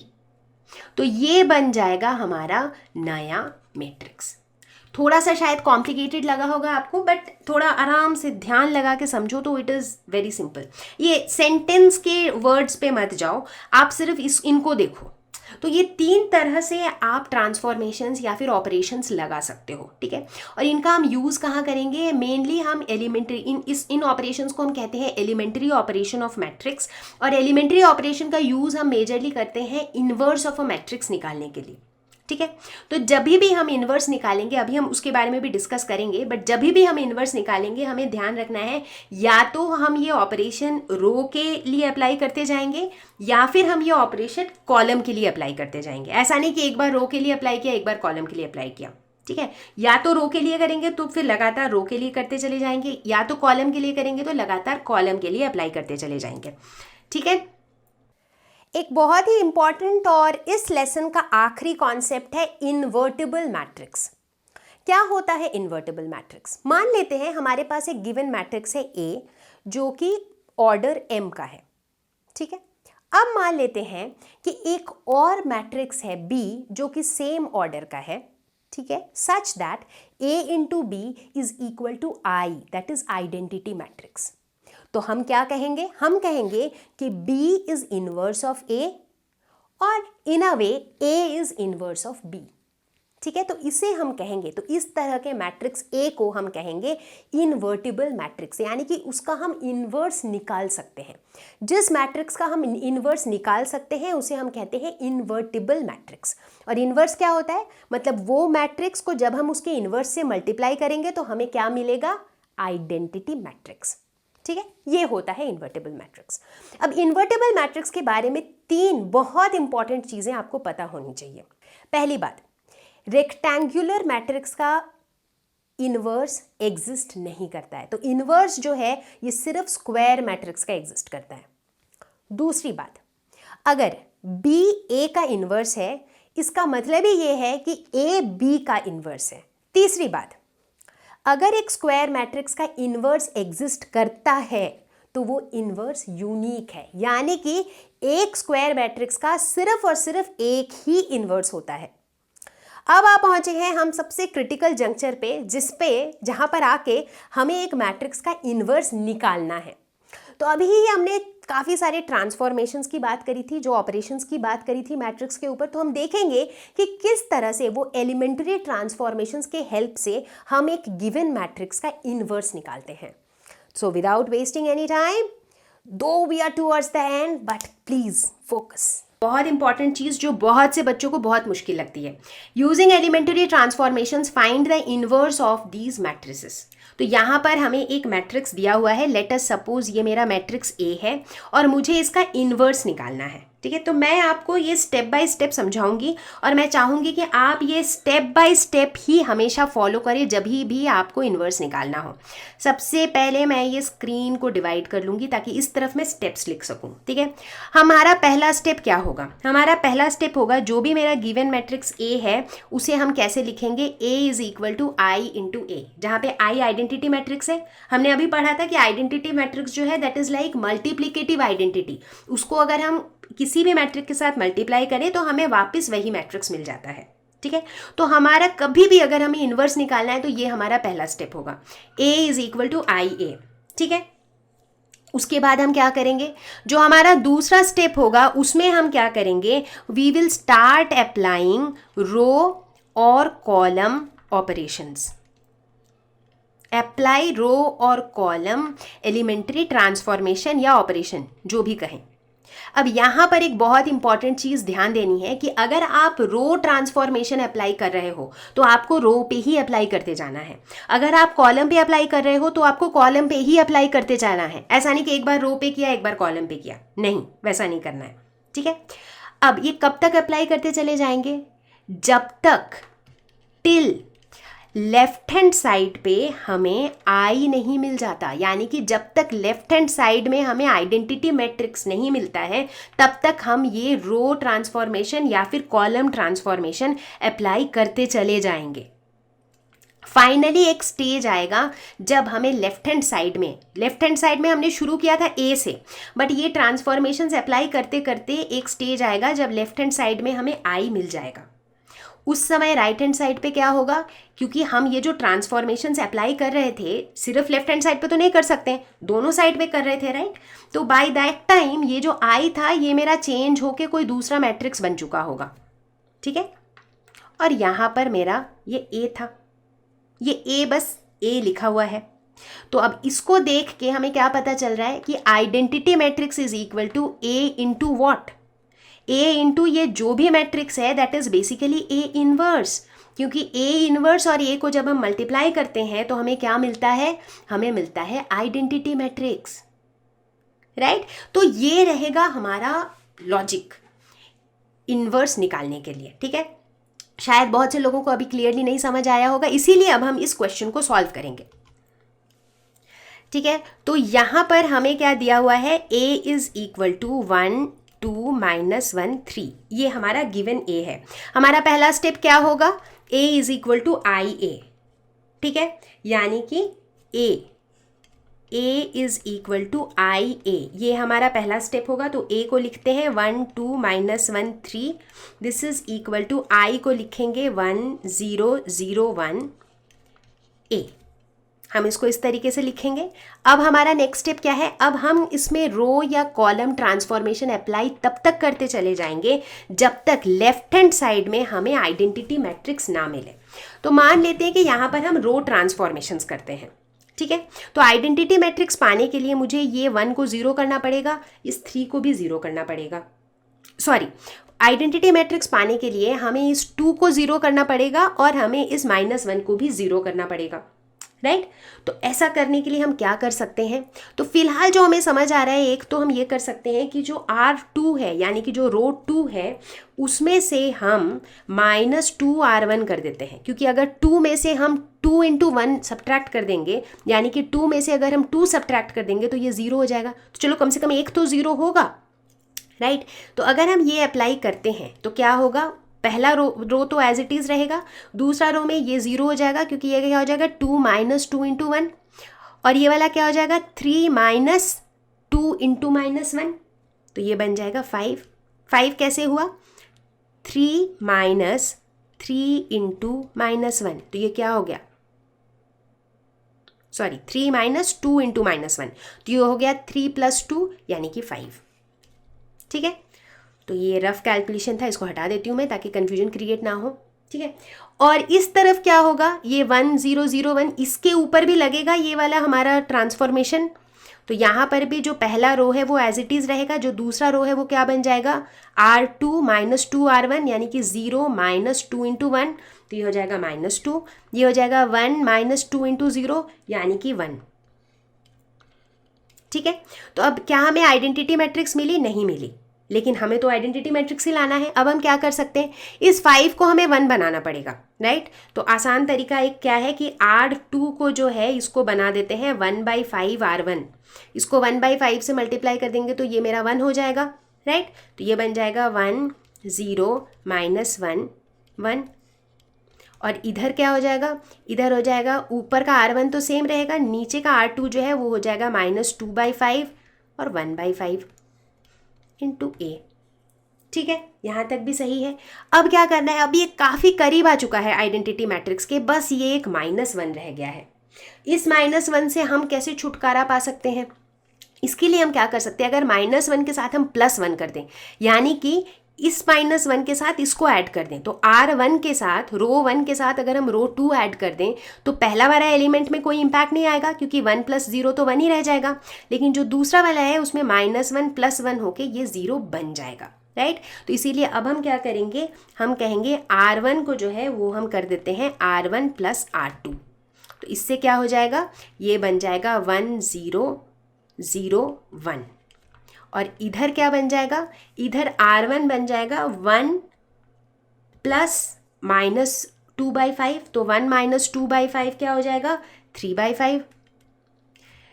ठीक उसी तरह ये हो जाएगा 0 + 1/5 यानी कि 1/5, और नीचे का जो R2 है वो एज इट इज़ रह जाएगा, दिस × A। तो फाइनली हम इस वाले फॉर्मेट में आ गए हैं जहाँ पर I = 3/5 1/5 -2/5 1/5 × A। तो इससे साफ पता चलता है कि ये वाला जो मैट्रिक्स है ये क्या है, ये है A इन्वर्स। तो इस तरीके से हम निकालते हैं inverse of A। I know कि ये बहुत सिंपल तो नहीं है, क्योंकि ये जो हमें रूल्स अप्लाई करने होते हैं ना वो हमें सोच सोच के करना पड़ता है, मतलब उसका कोई फिक्स्ड नहीं है कि भाई R2 को आप R2 - 2R1 लिखोगे या R2 - 3R1 लिखोगे, वो आपको सोचना पड़ेगा कि ये जो मेरा इसका मेन कैच है कि ये जो मेरा A है, इस A को मुझे आइडेंटिटी मैट्रिक्स बनाना है, तो आपको सोचना पड़ेगा कॉन्स्टेंटली कि किस तरह मैं इनको 0 बनाऊँ और किस तरह मैं इनको 1 बनाऊँ, और इसको बनाने के लिए आप कुछ भी ट्रांसफॉर्मेशन लगा सकते हो। सिर्फ ये ध्यान रखना है कि अगर आप रो ट्रांसफॉर्मेशंस लगा रहे हो तो सिर्फ रो ट्रांसफॉर्मेशन लगाने हैं, अगर आप कॉलम ट्रांसफॉर्मेशंस लगा रहे हो तो आपको सिर्फ और सिर्फ कॉलम ट्रांसफॉर्मेशंस ही लगाने हैं। ठीक है, कभी कभी ऐसा हो सकता है कि इवन आफ्टर अप्लाइंग ऑपरेशंस आप ऐसे ट्रांसफॉर्मेशंस लगाते जा रहे हो और हो ये रहा है कि लेफ्ट हैंड साइड पे आपको आइडेंटिटी मैट्रिक्स नहीं मिल रही हैं, बल्कि लेफ्ट हैंड साइड में पूरा का पूरा रो 0 हो जा रहा है, राइट। मतलब जो पहला रो है वो पूरा रो ही 0 हो गया, या फिर जो दूसरा रो है पूरा रो ही 0 हो गया। अगर ऐसा कभी भी होता है, इसका मतलब है उस पर्टिकुलर मैट्रिक्स के लिए उसका इन्वर्स एग्जिस्ट नहीं करता है। ठीक है, now this is a very critical thing. कभी भी अगर ऐसा होता है कि आप रो या कॉलम ट्रांसफॉर्मेशंस अप्लाई कर रहे हो लेकिन उसके रिजल्ट से ये हो रहा है कि लेफ्ट हैंड साइड पे आपको आइडेंटिटी मैट्रिक्स नहीं मिल रहा है, लेकिन पूरा का पूरा रो जो है वो 0 हो जा रहा है, that proves that A inverse doesn't exist. ठीक है। तो मुझे उम्मीद है कि इस एग्जाम्पल के साथ आपको ये समझ आ गया होगा कि इन्वर्स हम कैसे निकालते हैं with the help of elementary transformations. घबराने की कोई बात नहीं है, हम खूब सारी और प्रैक्टिस करेंगे। जब हम एनसीईआरटी के क्वेश्चन सॉल्व करेंगे तो इस तरह के हम ढेर सारे क्वेश्चन ऑल सॉल्व करेंगे। बट फिलहाल आपको ध्यान देना है कि ये जो कॉन्सेप्ट है ये किस तरह से हम सॉल्व करते हैं ये आपको समझ आना चाहिए। And this is my request कि जब भी आप इस वीडियो को देख रहे हैं, जब भी आप इस क्वेश्चन को देख रहे हैं, उसके इमीडिएट बाद एटलीस्ट एक क्वेश्चन, कोई सा भी, सिंपल हो, डिफिकल्ट हो, कैसा भी हो, एक क्वेश्चन एटलीस्ट आप खुद से सॉल्व करो जिसमें आप एलिमेंट्री ट्रांसफॉर्मेशंस को यूज करके मैट्रिक्स का इनवर्स निकाल रहे हो। सो गाइज, मुझे उम्मीद है कि आपको ये वीडियो यूजफुल लगा होगा। तो मैट्रिक्स का जो ये लेसन था काफ़ी लेंदी था, छोटे छोटे बहुत सारे टॉपिक्स थे, but you will have to agree with me कि टॉपिक सारे आसान थे। तो चिंता करने की कोई बात नहीं है, क्योंकि इसके बाद आएगा एक और वीडियो जिसके अंदर हम मैट्रिसेस के करेंगे क्वेश्चन सॉल्व। एक बार जब हम ढेर सारे क्वेश्चन सॉल्व करेंगे उसके बाद तो मैट्रिसेस में ऐसा कुछ नहीं होगा जो आपसे नहीं हो पाएगा। ठीक है, तो अगर आपको ये वीडियो पसंद आया है हमें कमेंट सेक्शन में ज़रूर बताएं। अगर इस वीडियो को देखने के बाद आप खुद से क्वेश्चन सॉल्व करते हुए मैट्रिसेस में कहीं भी अटक जाते हो, कुछ भी डाउट आता है, तो बिल्कुल बेझिझक आप हमसे पूछ सकते हैं on our Telegram group which is Learner Hub 12, जो एक्सक्लूसिवली क्लास 12 के बच्चों के लिए बनाया गया है। तो मैं आपसे जल्दी ही मिलूंगी एक नए वीडियो के साथ, एक नए टॉपिक के साथ। तब तक के लिए stay home, stay safe, take care, bye bye.